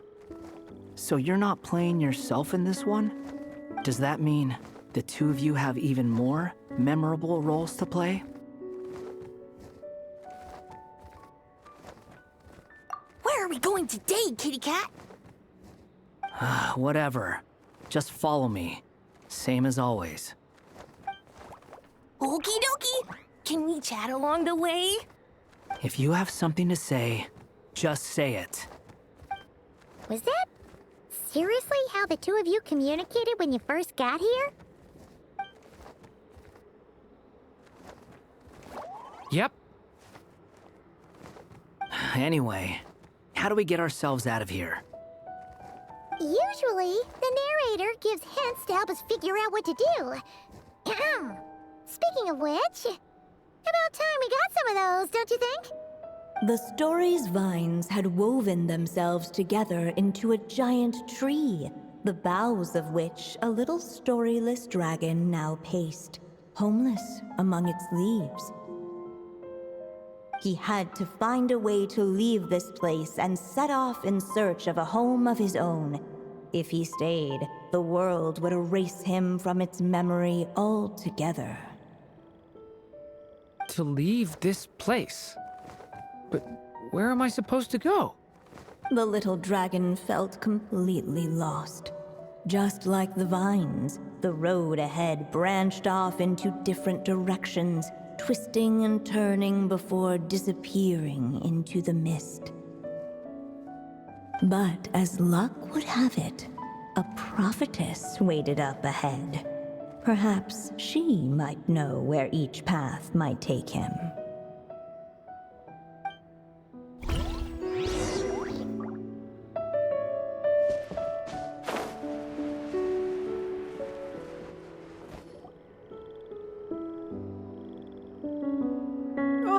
You must be the little lost dragon.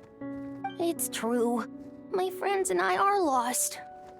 This meeting was no accident. The prophetess was in fact the seer witch, here to present her promised gift. The seer witch? Oh yeah! That's Mona's teacher, right? The old hag? Insolent child. I am the seer witch, your prophetess, not some old hag. Sorry! Now, little lost dragon, I have come to bestow the gift I once promised. A prophecy. A prophecy? Hear me now, for my prophecy is this. One day, the dragon from beyond the castle shall be reborn, and none may avert its coming. The wind took the prophecy and swept it off into the distance. And so, the little dragon was shown a path to wander. As far as I remember, once that alchemist from Mondstadt learned about the prophecy, he chose to stand with you against the evil dragon. So, what does any of this have to do with you being forgotten? Oh, wise witch of prophecy! Could we trouble you with another question?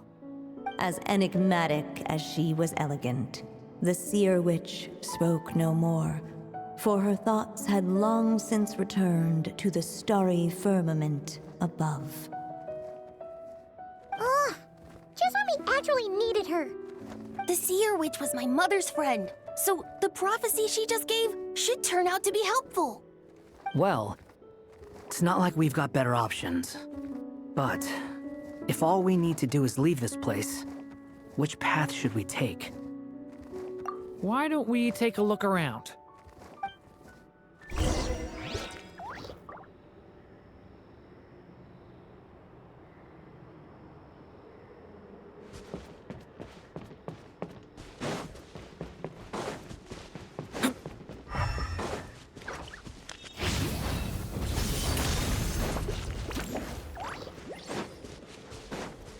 The wind kept blowing, but the little dragon had not yet resolved to follow it. Before him lay a foggy path, and where it might lead he could not tell.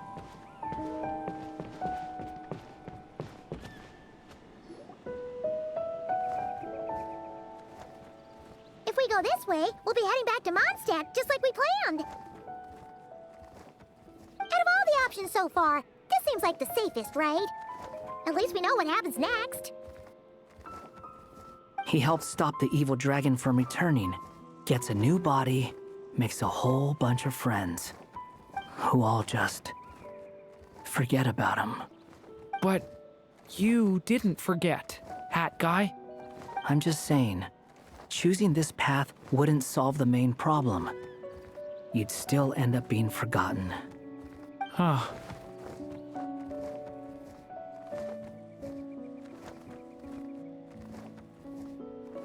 I'm not against choosing this path. I just wonder what secrets it might be hiding. Let me think about it.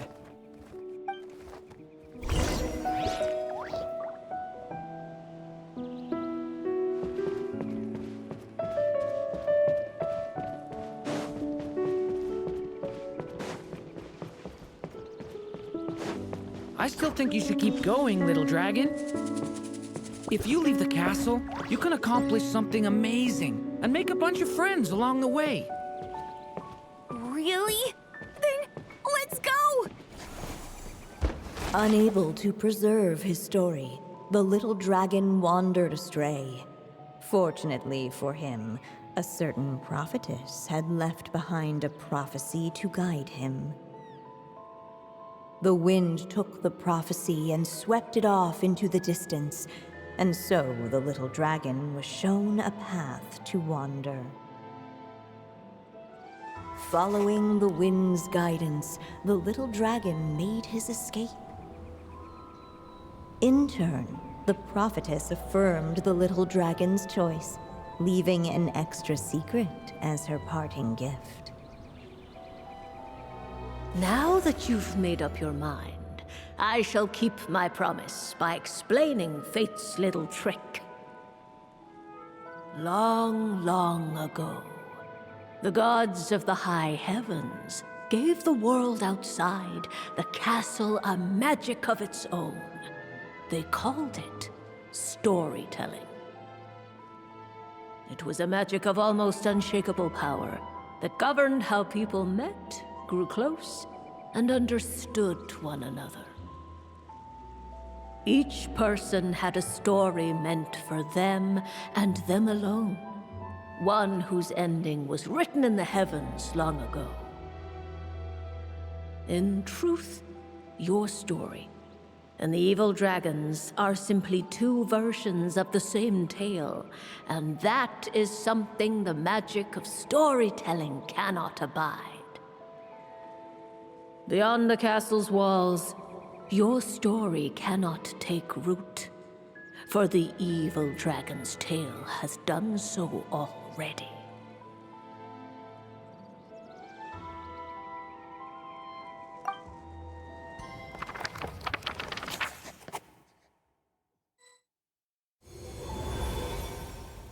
So, that was the secret?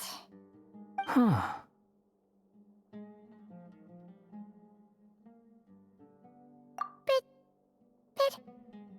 What does that mean? You still don't get it? Simulanka Durin and Tevat Durin share a special kind of connection. Their fates are mirror images of one another. While they were in two separate worlds, there may have been some mutual influence, but their fates were independent. But when Simulanka Durin came to Tevat, a version of his fate already existed there. So, how can two fates exist at the same time? The answer is, they can't. The rules of this world don't allow it. You can't return a book you never checked out in the first place. So, what's Durin supposed to do? Those mages seem to have come up with quite the ingenious solution.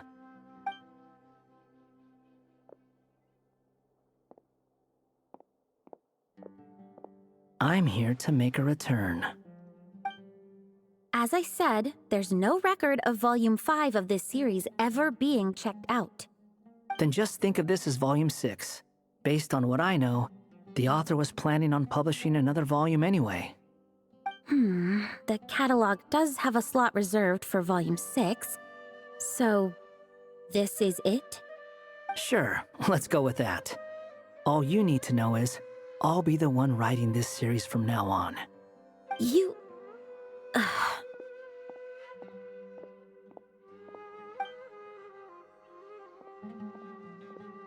What are you up to this time? Remember the red tape I mentioned before? Well, I just took care of it. Now, I guess you'll be off to see your alchemist friend? It should be pretty obvious by now. He has the answers you're looking for. Well, we do have a whole bunch of things to confirm with Albedo, that's for sure. But didn't Jean say he'd be gone for quite a while? I'll join you. Just let me know when it's time to go. Hat guy? Don't sound so surprised. I'm part of this story too, aren't I? I'm just playing my role. Well, yeah. But it's not that. I just feel like you want to help, but something's holding you back. When I first realized you were being forgotten by the world, I thought it might be because you spent too much time with me. I even thought cutting our ties might be the only way to fix it. Why would you think that?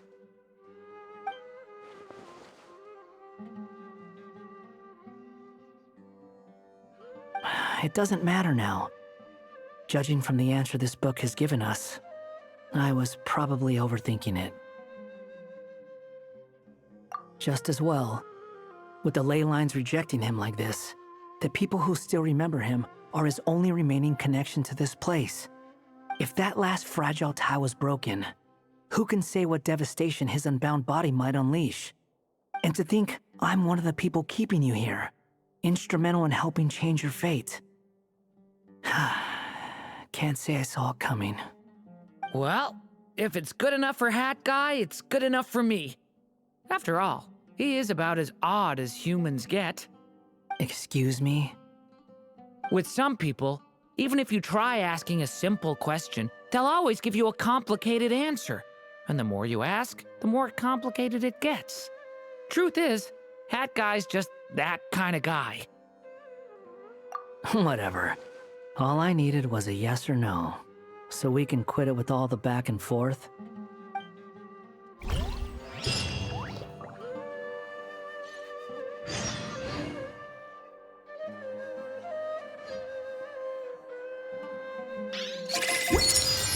Hey! A letter from the Knights of Favonius! Sounds like Albedo's back and he's waiting for us on Dragonspine. No time to waste! Let's get going!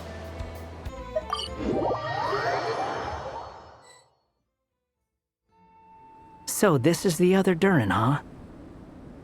If this had been the dragon that ended up being revived in Mondstadt, there's no telling what kind of calamity that people would have had to endure. So, if you think about it like that, Durin's actually a hero. No, I'm just a little envious, that's all. Not everyone gets a chance to be a hero. Actually, most of the credit belongs to Albedo. Then again, barely anyone even remembers you at this point. So I guess there's not much left to envy. Ah, so you three still remember Durin. Looks like the memory loss hasn't spread to close friends. Yet. I guess that means my memory of you must still be complete as well. Albedo. You're finally here! Oh, boy, do we have a whole pile of questions for you! Oh, you're here too? I think I've pieced together some of what happened to him. But what's your take on things?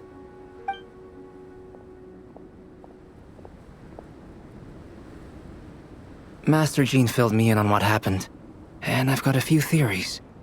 But let's get on the same page first.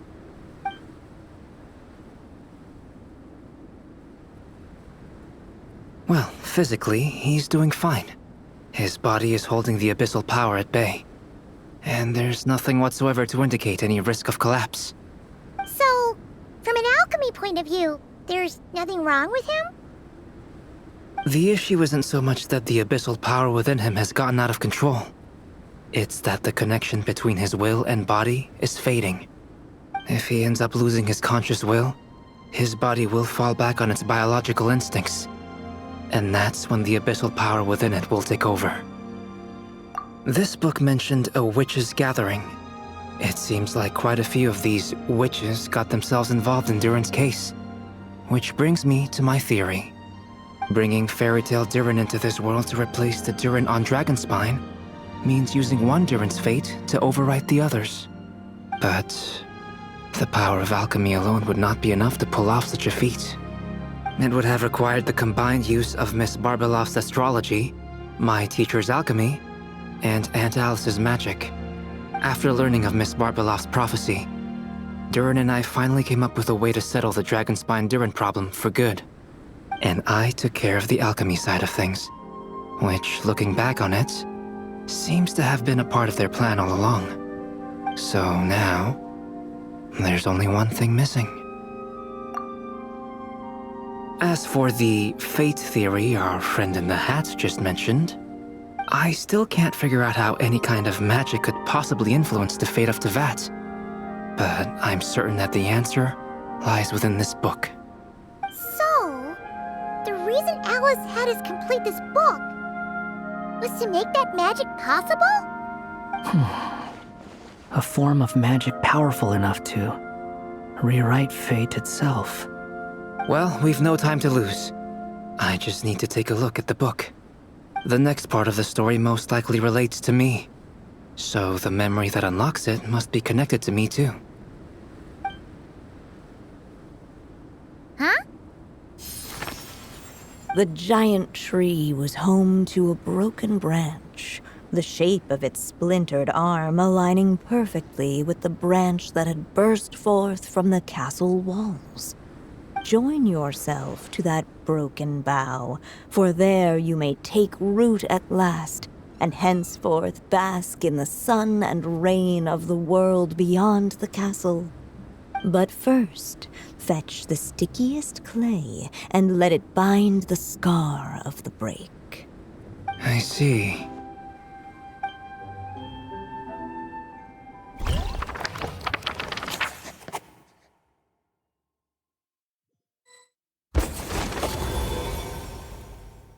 Guided by the breeze, the little dragon arrived at an alchemist's workshop. There he was greeted by a clay figure, a child molded by the sage witch's hands. Though gentle in appearance, he had inherited his mother's cold, sharp wisdom. And he was determined to avert the calamity the evil dragon would bring. And so was his helper, none other than the little dragon himself.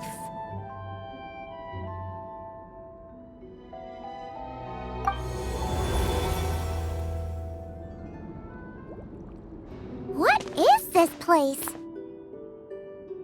It looks like it's modeled after an alchemist's workshop. Or rather, a cliched stereotype of one. Albedo? Hold on. Why do I look like this? Oh, yeah! We forgot to tell you. Basically, the characters in the story are reflections of how Durin sees them. At least you're still human-shaped? Well, since Cat Guy has taken on a different appearance too, that must mean the two of us are both characters in the story. But you, Paimon, and Durin haven't changed at all. You must be special figures in some way. I'd like to know more about that too. But seeing as none of them can explain it, let's just concentrate on moving the plot forward.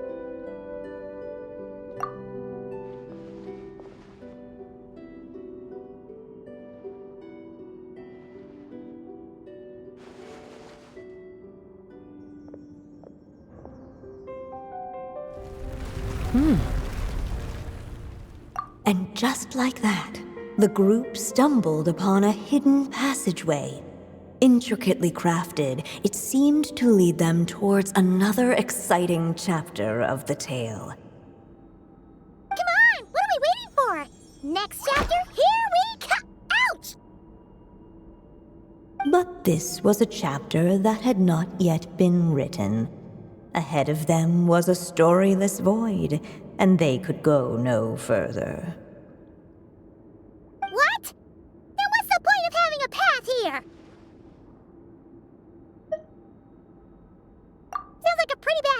for a writer.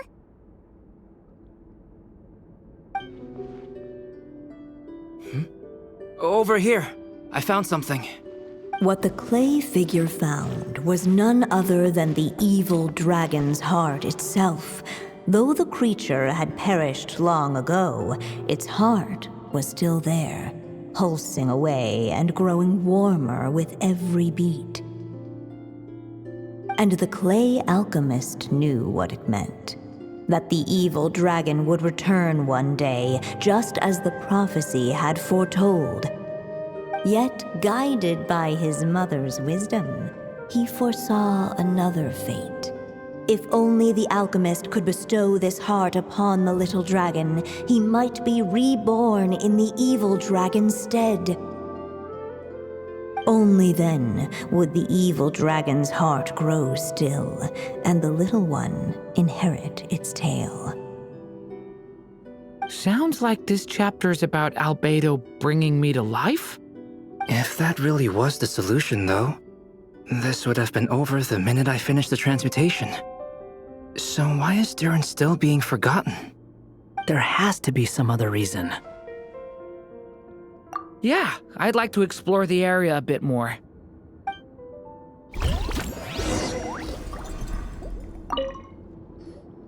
Do you think we could just destroy it? Be it the calamity headed for Mondstadt or my inability to leave behind a story of my own, doesn't it all come down to the fact that this heart never truly died? What if, here in this story, we could finally destroy it? Could Aunt Alice's magic really allow us to do what's theoretically meant to be impossible? Either way, it's an intriguing idea. I'm not opposed to giving it a shot. Durin! It's just... I'm still afraid someday, even you guys will end up forgetting me. If there's even the slightest chance it'll prevent that, I'm willing to try anything, but I'm not sure if I can destroy it on my own. Chances are, I'm gonna need your help again. So please, everyone, help me destroy this heart, once and for all!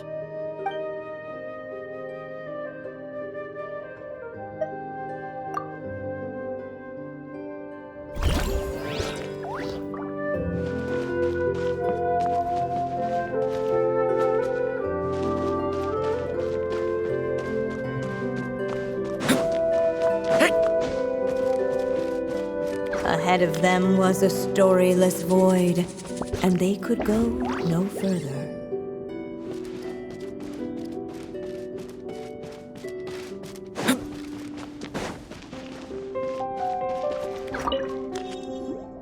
The evil dragon's heart continued to beat, as if waiting for the little dragon to accept it as his own.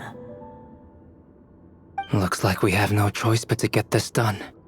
Whatever happens next, Durin is going to need all of our help. Is everyone ready?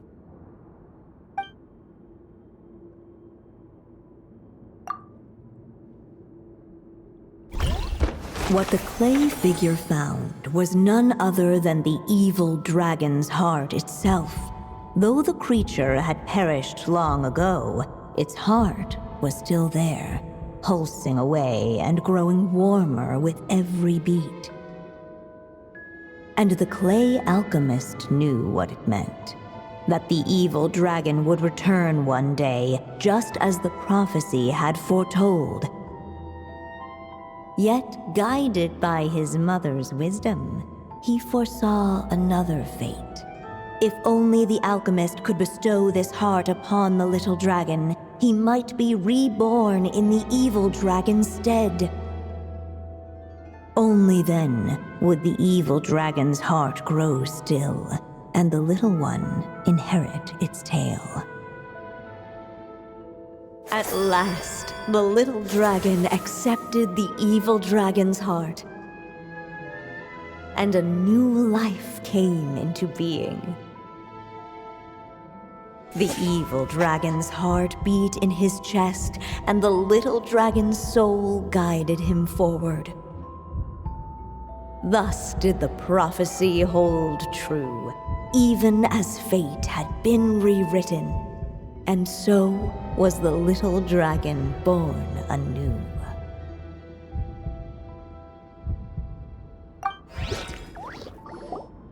Finally! A happy ending! That must be the last step, right? Woohoo! We completed the story!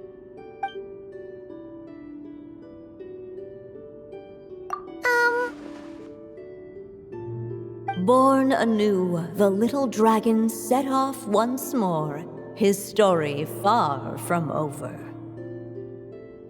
Huh? So, that wasn't the end? What comes next might be the most crucial part of all.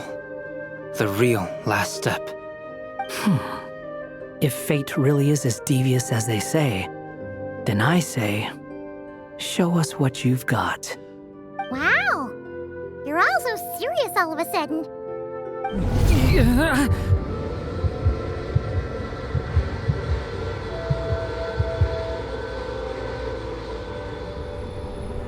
Durin, are you alright? The evil dragon's heart was now one with the little dragon, yet the dark power within it still lingered. Would the little dragon dare to hold this power back, or would he simply give in? Hey! What kind of question is that? Of course he's gonna control it! What choice does he have? Time is running out. So, would the little dragon dare to hold this power back, or would he simply give in? What's up with the narrator?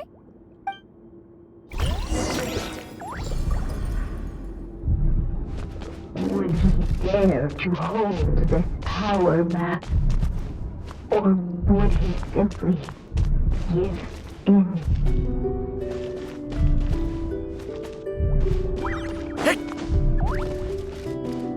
Ahead of them was a storyless void, and they could go no further. Leave it to me! Ahead of them was a storyless... Would he dare to hold this power back, or would he simply give in?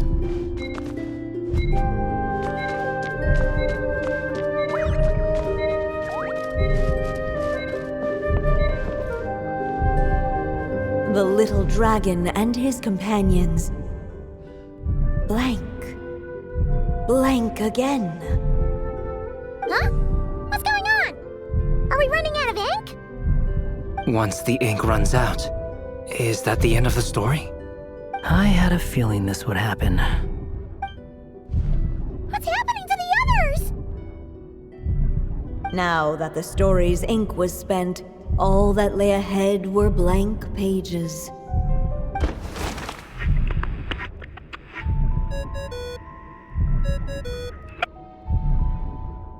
Hello, children. If you're hearing this recording, it's because you've reached a certain ending. You may have noticed that little Durin's experiences have been written into the pages of this book. Well, you should know that in the same way, its ending will also be written onto him. So be careful, because triggering a bad ending could be somewhat problematic. Let me guess, you're upset that I didn't warn you earlier? Don't worry though, I've thought it all through. I built a very special feature into this book, just for you, the witnesses of this tale. So, go ahead. See if you can turn back the pages. If you're not happy with the ending you've reached, just flip back a few pages and let the tale unfold once more. Pretty incredible, huh? That's the power of magic.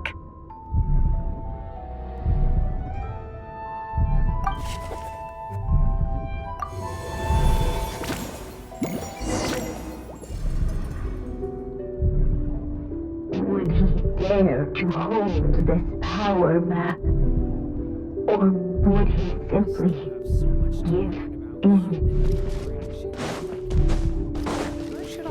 Ahead of them was a storyless void, and they could go no further.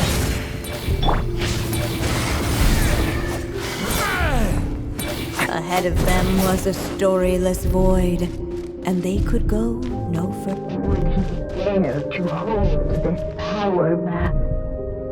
Or would he simply give in?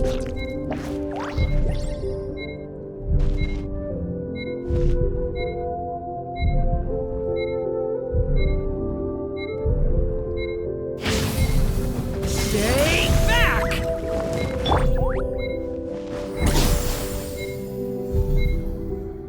Would he?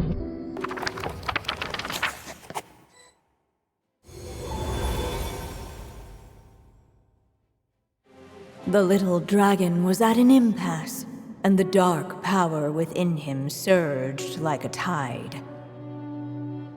Unchecked, the darkness engulfed everything around it, including the little dragon's soul.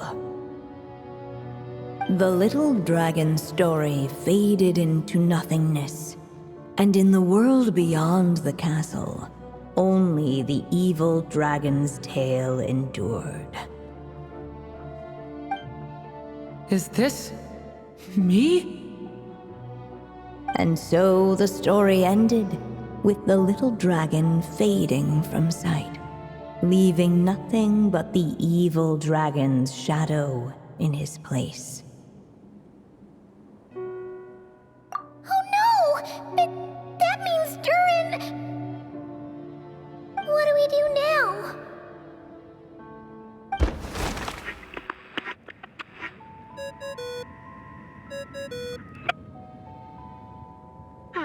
Looks like you've discovered another possible ending. Do not lose hope. You just need to keep searching, for there are possibilities that only you can bring to life.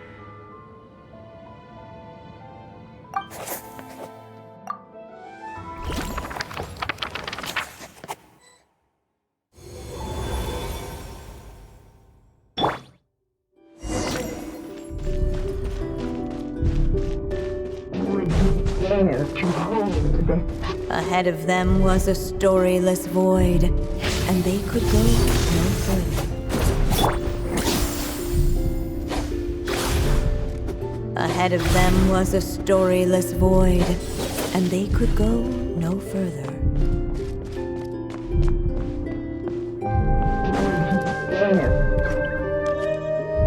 Returning to the castle. I just never thought crossing over into a new world would create so much trouble. All I wanted was to make some friends. I'm starting to think I kinda miss being in Simulanka.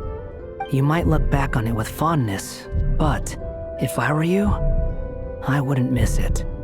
Why? Sometimes, moving on with your life comes at a cost. But that's better than going nowhere at all. You don't have to worry, Durin. No matter what problem you face, there will always be a solution. Okay.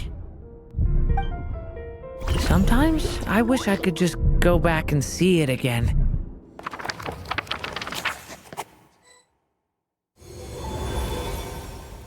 As the little dragon slipped back inside the castle's walls, the clamor of the outside world fell away. There was no danger here, no problems for the little dragon to resolve. As soon as his mother finished her story, it was time for the child to drift off into the world of dreams. And so the story ended, with the little dragon fast asleep in his castle, just like he had never even hatched. What's going on? I feel so weak. Hey, what's happening? Durin, wake up! But this can't be how it ends. Durin promised to bring back everyone's memories. There's no way he'd accept an ending like this.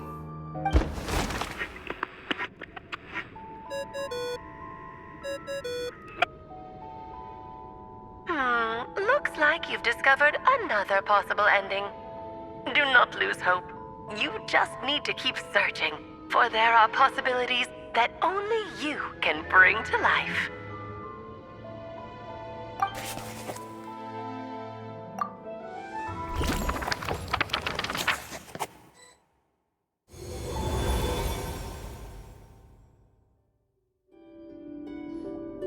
What's going on here? Why isn't the story letting Durin just suppress the abyssal power? It keeps getting stuck.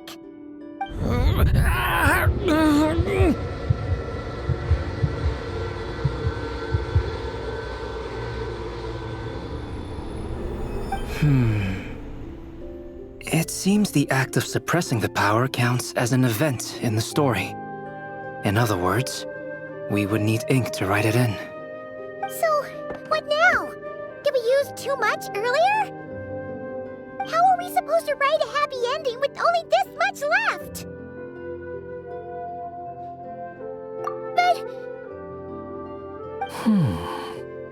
Well, this is Durin's story. As long as he's alive and well, why should it end? If there really is such a direct correlation between the story and his fate, I may have a potential hypothesis. Durin was, and still is in essence, a storybook character, written into being by M. From the moment he was born, he has always dwelt within her story. And I suspect that has remained the case, even after his arrival in Tevat. Reviving Durin in the evil dragon's place was an act of grafting this Durin story onto the latter's fate. In essence, that is how his fate was rewritten. But there is a fundamental difference between a being's story and its fate. As Miss Barbatos reminded us, the fate of every living being in Tevat has been woven into the fabric of time. Its most natural path, therefore, is to proceed along its given track. But Durin's story, on the other hand... As Durin's connection to this world wore thin, not only have people started to forget him, he started to lose control of the abyssal power within. In other words, his story can't continue, because the author's ink is drying up. That's what it seems like to me. It would seem the little dragon had made a group of fine friends indeed. Save it. The question is, are you here to help him, or stand in his way? This is as far as the story can go. What path will you choose? I suppose the final decision is up to me. It's hard to believe I never actually left my mother's story.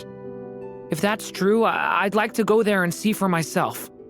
By there, I take it you mean the blank pages of the unwritten chapter ahead?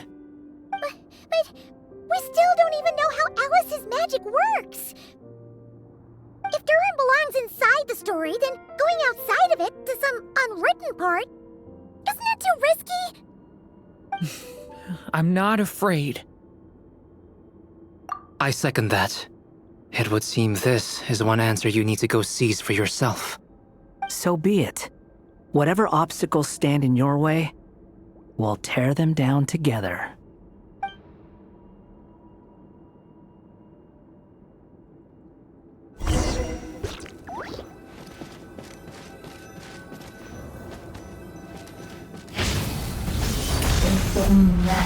Invisible.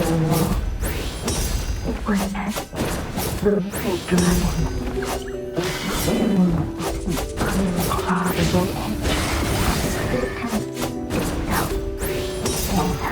and all of a sudden it began to fracture, as if struck by some transcendent wall.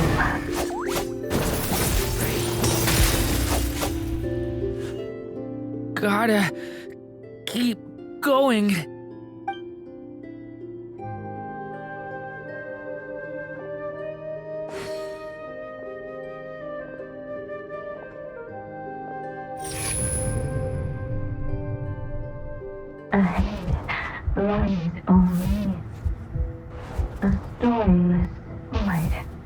My consciousness is slipping away. Keep going, Durin. A pure soul is your essence, not an empty void. I feel so weak. Stand tall, Durin. You are not some amorphous idea. The body I made for you is flesh and bone. Am I truly alive?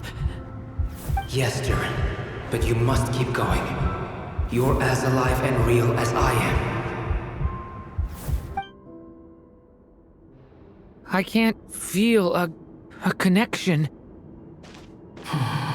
You're not alone in this world, Durin. At the very least, you have me. I can't remember anything. Who am I? Your name is Durin, and there are many who still remember it. My name is Durin. You're taking too long. Come on, Durin, run! In this world, fate waits for no one. Wait! Where am I meant to go? What am I supposed to do? Go. Make your wish come true, Durin. My wish?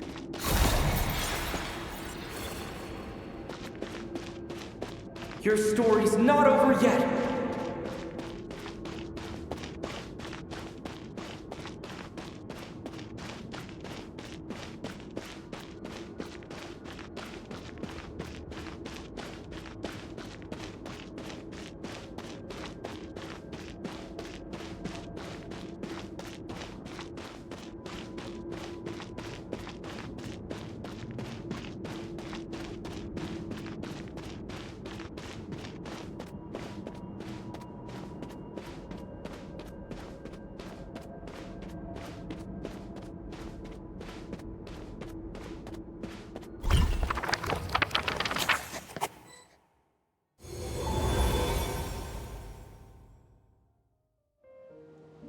Silence, huh?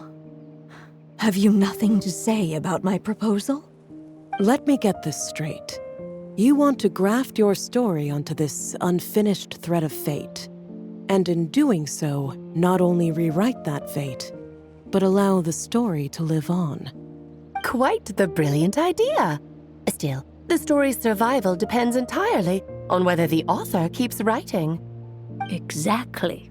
And the moment foretold by the prophecy is still centuries away. I see. I thought my own ignorance might be the problem. That I'd asked more of the noble science of alchemy than it could ever deliver. Or that I had failed to discern the heavenly signs and grasp the secret truth underlying the prophecy. Little did I imagine that time itself would prove to be the greatest hurdle of all. Well, my friend, this has been a most intriguing experiment. And from an academic perspective, at least, I don't think it was a bad proposal. Someday, the prophecy will come to pass. So remember, my friend, much like the stars themselves, there will always be something that transcends the test of time. Thank you, everyone. You've helped me so much already. But, Alice, I still have one final favor to ask of you. Will you lend me your magic one last time, just enough for me to keep his story alive until the prophecy is fulfilled? You mean you want me to extend your lifespan? No, not in that sense. As Rhindaughter once told me, the laws governing life and death are among the most unyielding in this world. I'm well aware of that. Whether it lasts a day or an age, the span of one's life is determined by fate alone. If I tried to breach that law by force, I'm afraid I would lose what makes me human. This is not a path I want to go down. If I am to die, then I shall die a human. So, what is it that you want me to do? I would like you to send this pen of mine into the future. I see. Then perhaps there really is a way I can help. I could create a kind of story magic to take over the writing once you're gone. Oh, but for it to work, you would need to provide enough of your own words for it to learn from. How much? Oh, an immense amount. So much, in fact, that you would have to spend the rest of your life writing. And even then, I'm sorry to say, it would not last forever. No matter how much you write, there is a limit to the number of words you can leave behind. But the world itself will never stop changing. Someday, perhaps, even your entire corpus will not be enough for the magic to continue describing this world. And when that happens, the story will end. Still, it's worth a try.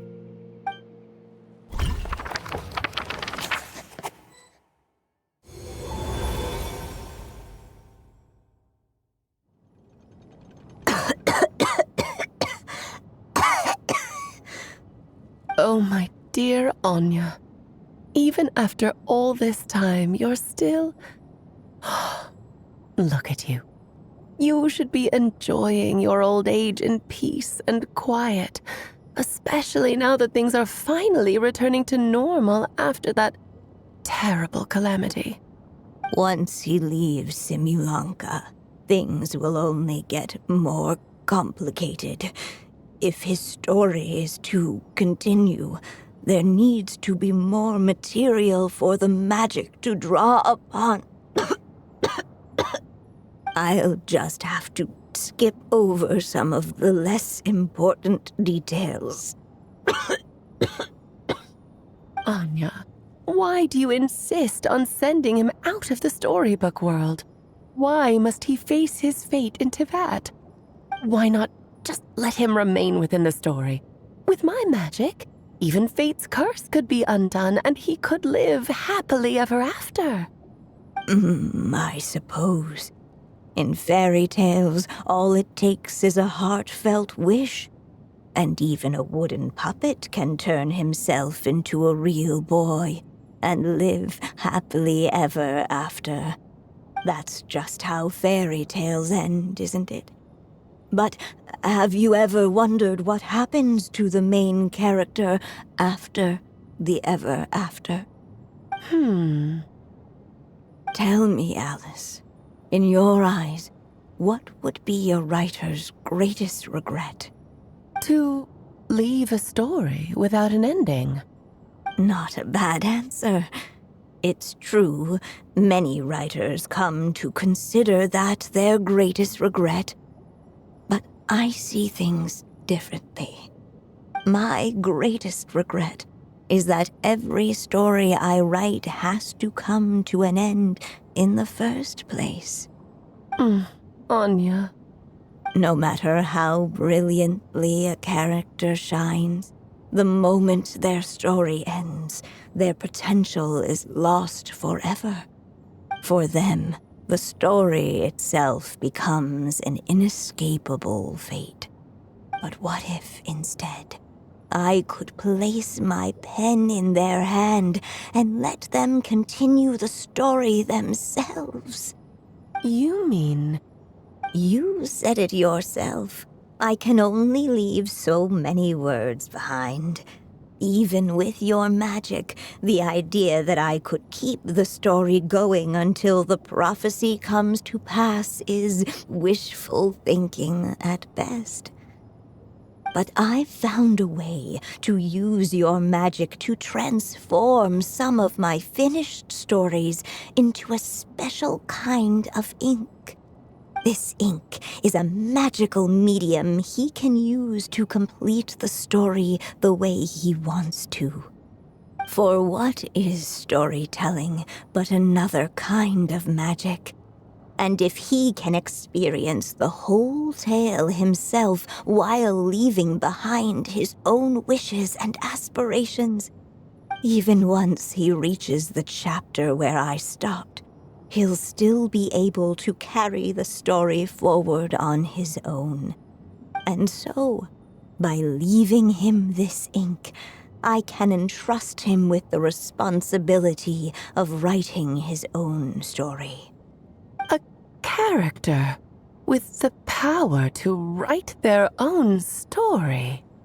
That way, he'll finally be free from the cage that is my pen. And like anyone else living in the real world, he can go on to create a life of his own. And you no longer need to worry about the constraints of my magic. What a brilliant idea, Anya. But there are still risks. First of all, once he arrives in Teyvat, he'll have to rely entirely on the story you left him to maintain his connection to that world. As you gradually hand over creative control, that connection will grow weaker, and at some point, he might lose it altogether.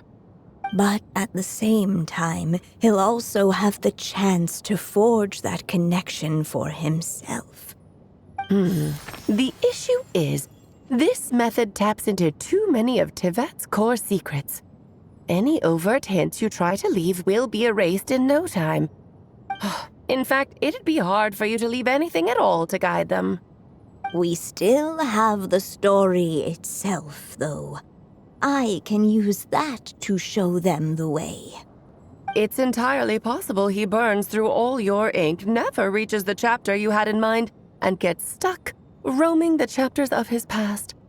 But despite all that, I still believe in what this child can become. His hopes and wishes can be his ink, so he won't be trapped by mine running dry. Oh, what the writer you are, Anya. Your imagination never ceases to amaze. And you do know how much I love a happy ending. You shall have my help, my dear. Thank you, my friend.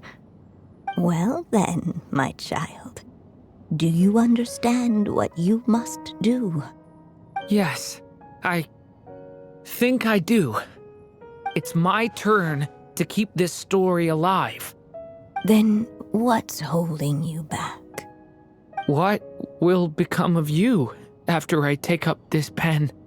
I will fade away. There will no longer be a reason for me to go on existing. My child, or your mother, I should say, passed away long ago.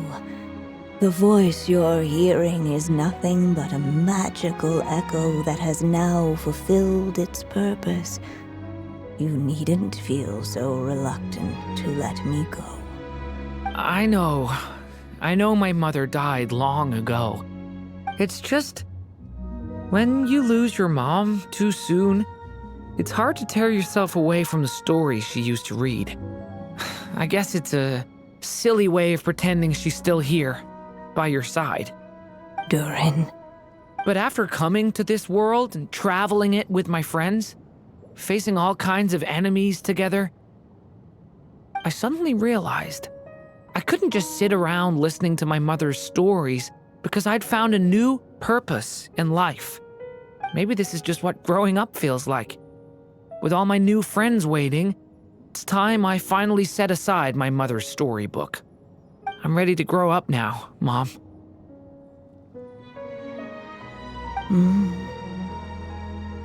Then take this. A gift I should have given you a long time ago. You've witnessed this story from the very beginning. Made your wishes, offered your blessings, and even wrote your choices into its pages. From here on out, this pen is yours. Now I ask of you, the other pillar of this story, as both its reader and its witness, will you turn the page so the next chapter can begin?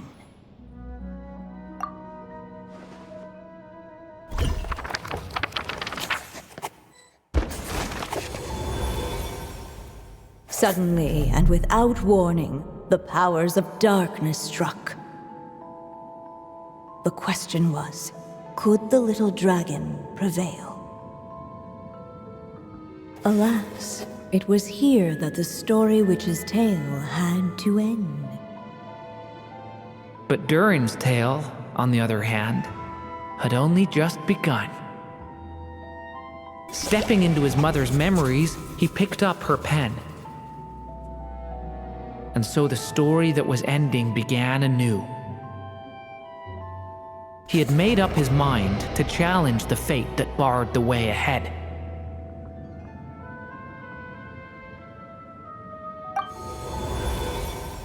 Looks like this is the final step.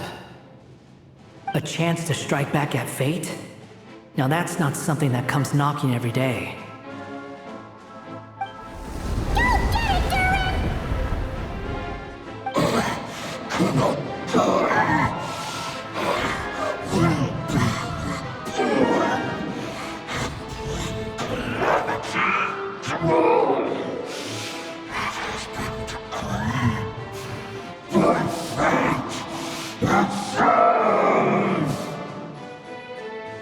No, that fate no longer defines me. In the end, only my story shall endure.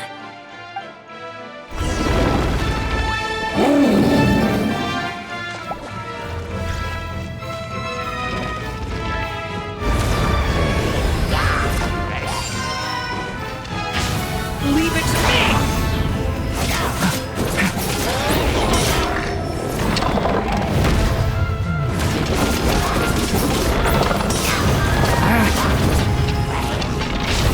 Watch out! King! New life!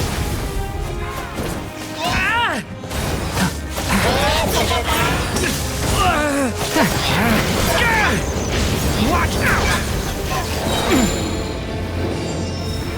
Observe! No dodging this one.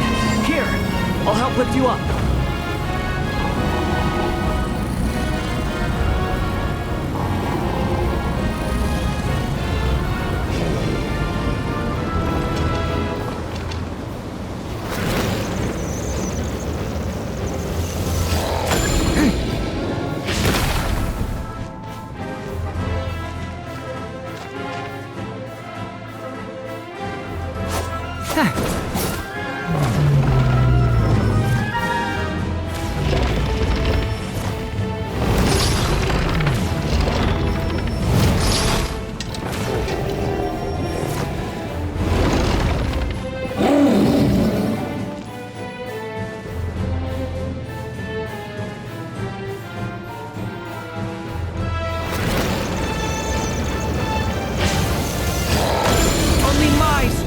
Shall endure.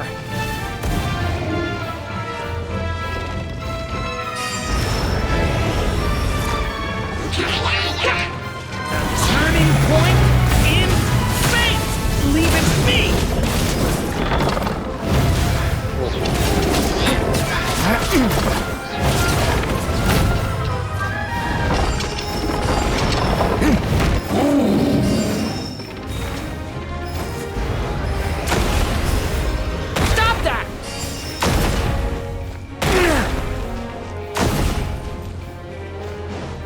There's nowhere to hide. Here, I'll cover for you.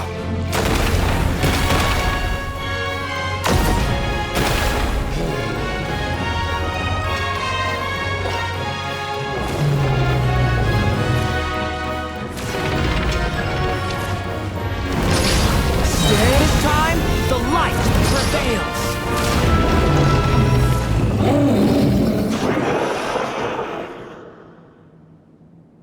Thank you, Mom. And so it was that Durin defeated the darkness and rewrote his fate. But his story is far from over.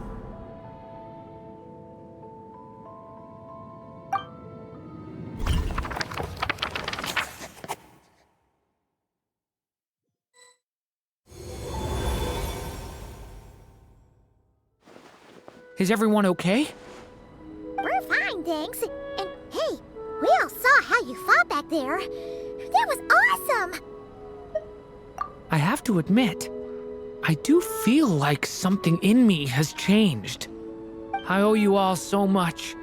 Without your help, I don't know if I could have ever made it this far. Just a shame I could only help out from the sidelines. Like I said before, it's not every day that you get to put fate in its place. Well, I'm sure you'll hear it someday. Hear what? The chance to strike back at fate knocking at your door. Yeah, maybe someday. Allow me to just check one thing.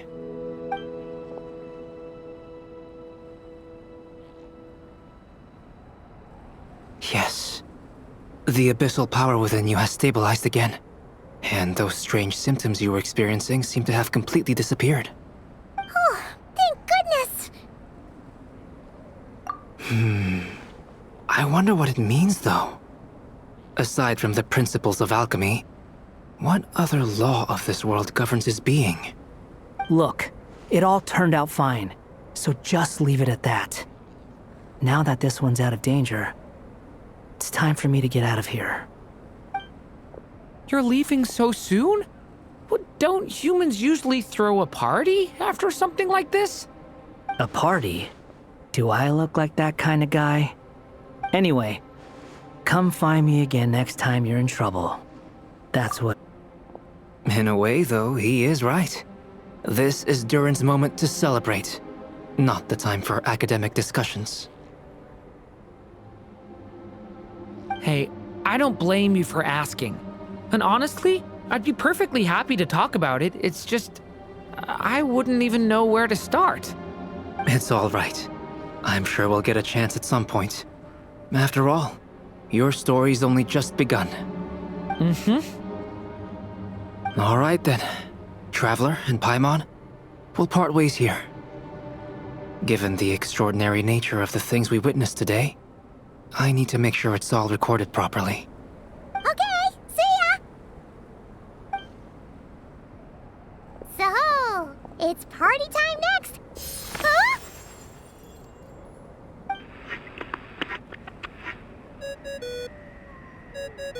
Congratulations on completing your mission. Now then, as per our agreement, it's about time you returned that book. She must have known the moment we finished! Just like she said she would! I've heard dressing appropriately is a must for socializing.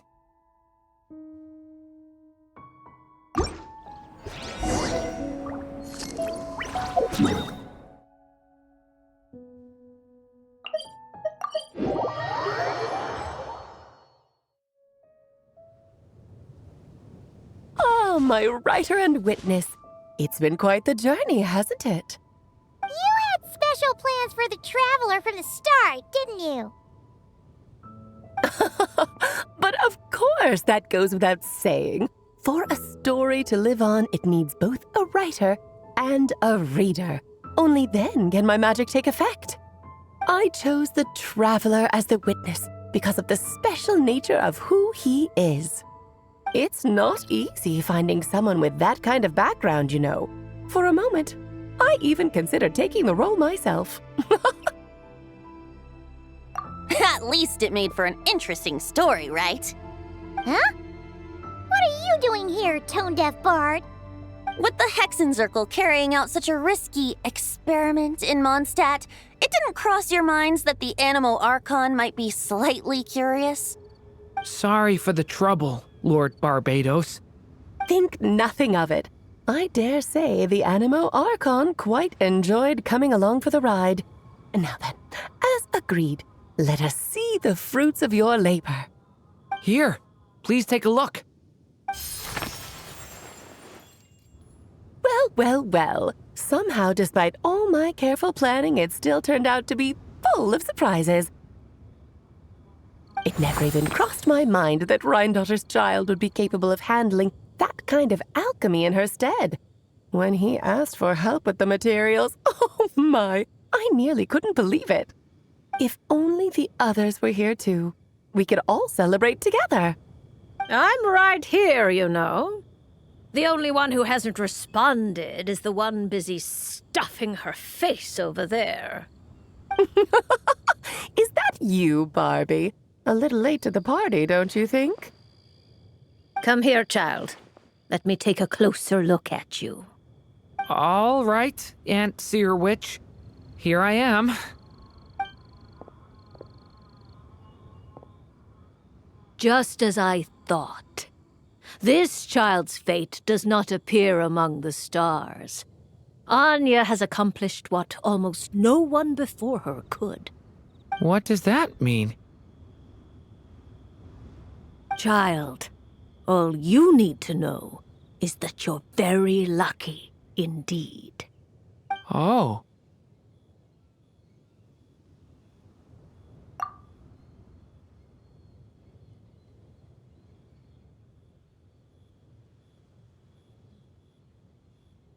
Just like how she was in the story, huh? Tell me, little Durin, what will you do next? I, for one, cannot wait to see how your story unfolds. Well, there's so much I want to do. I'm not even sure where to begin. How about settling your most recent regret?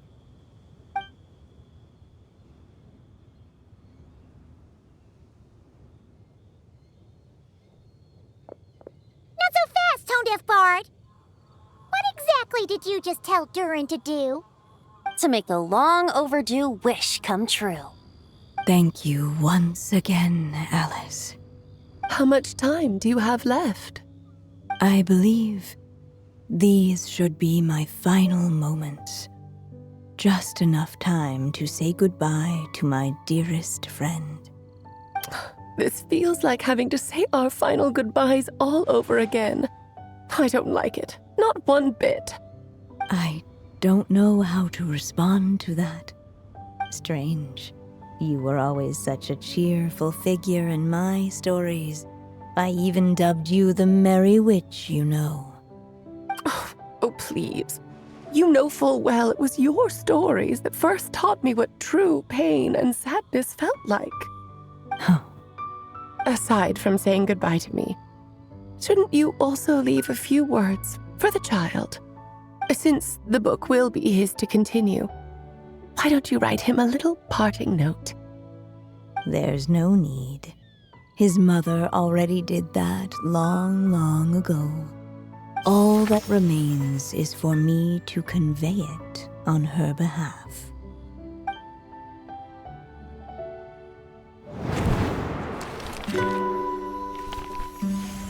My child, these may be the last words I get to leave you. I've always thought of the characters in my stories as my children, loving each one of them, just like a mother would. But you are the most extraordinary of them all. You alone can defy the fate of this world and write the perfect ending to my story. You alone shall leave these pages for a future I will not see. Still I say to you, fly, my sweet child. Just like a forest breeze yearns for the open sky, head into the unknown and seek an adventure to call your own. If you meet a dragon bright as 1,000 jewels, dance through the air together. You are not alone, for this world has accepted your place in it. Do not lose heart. You still have many wishes left to fulfill.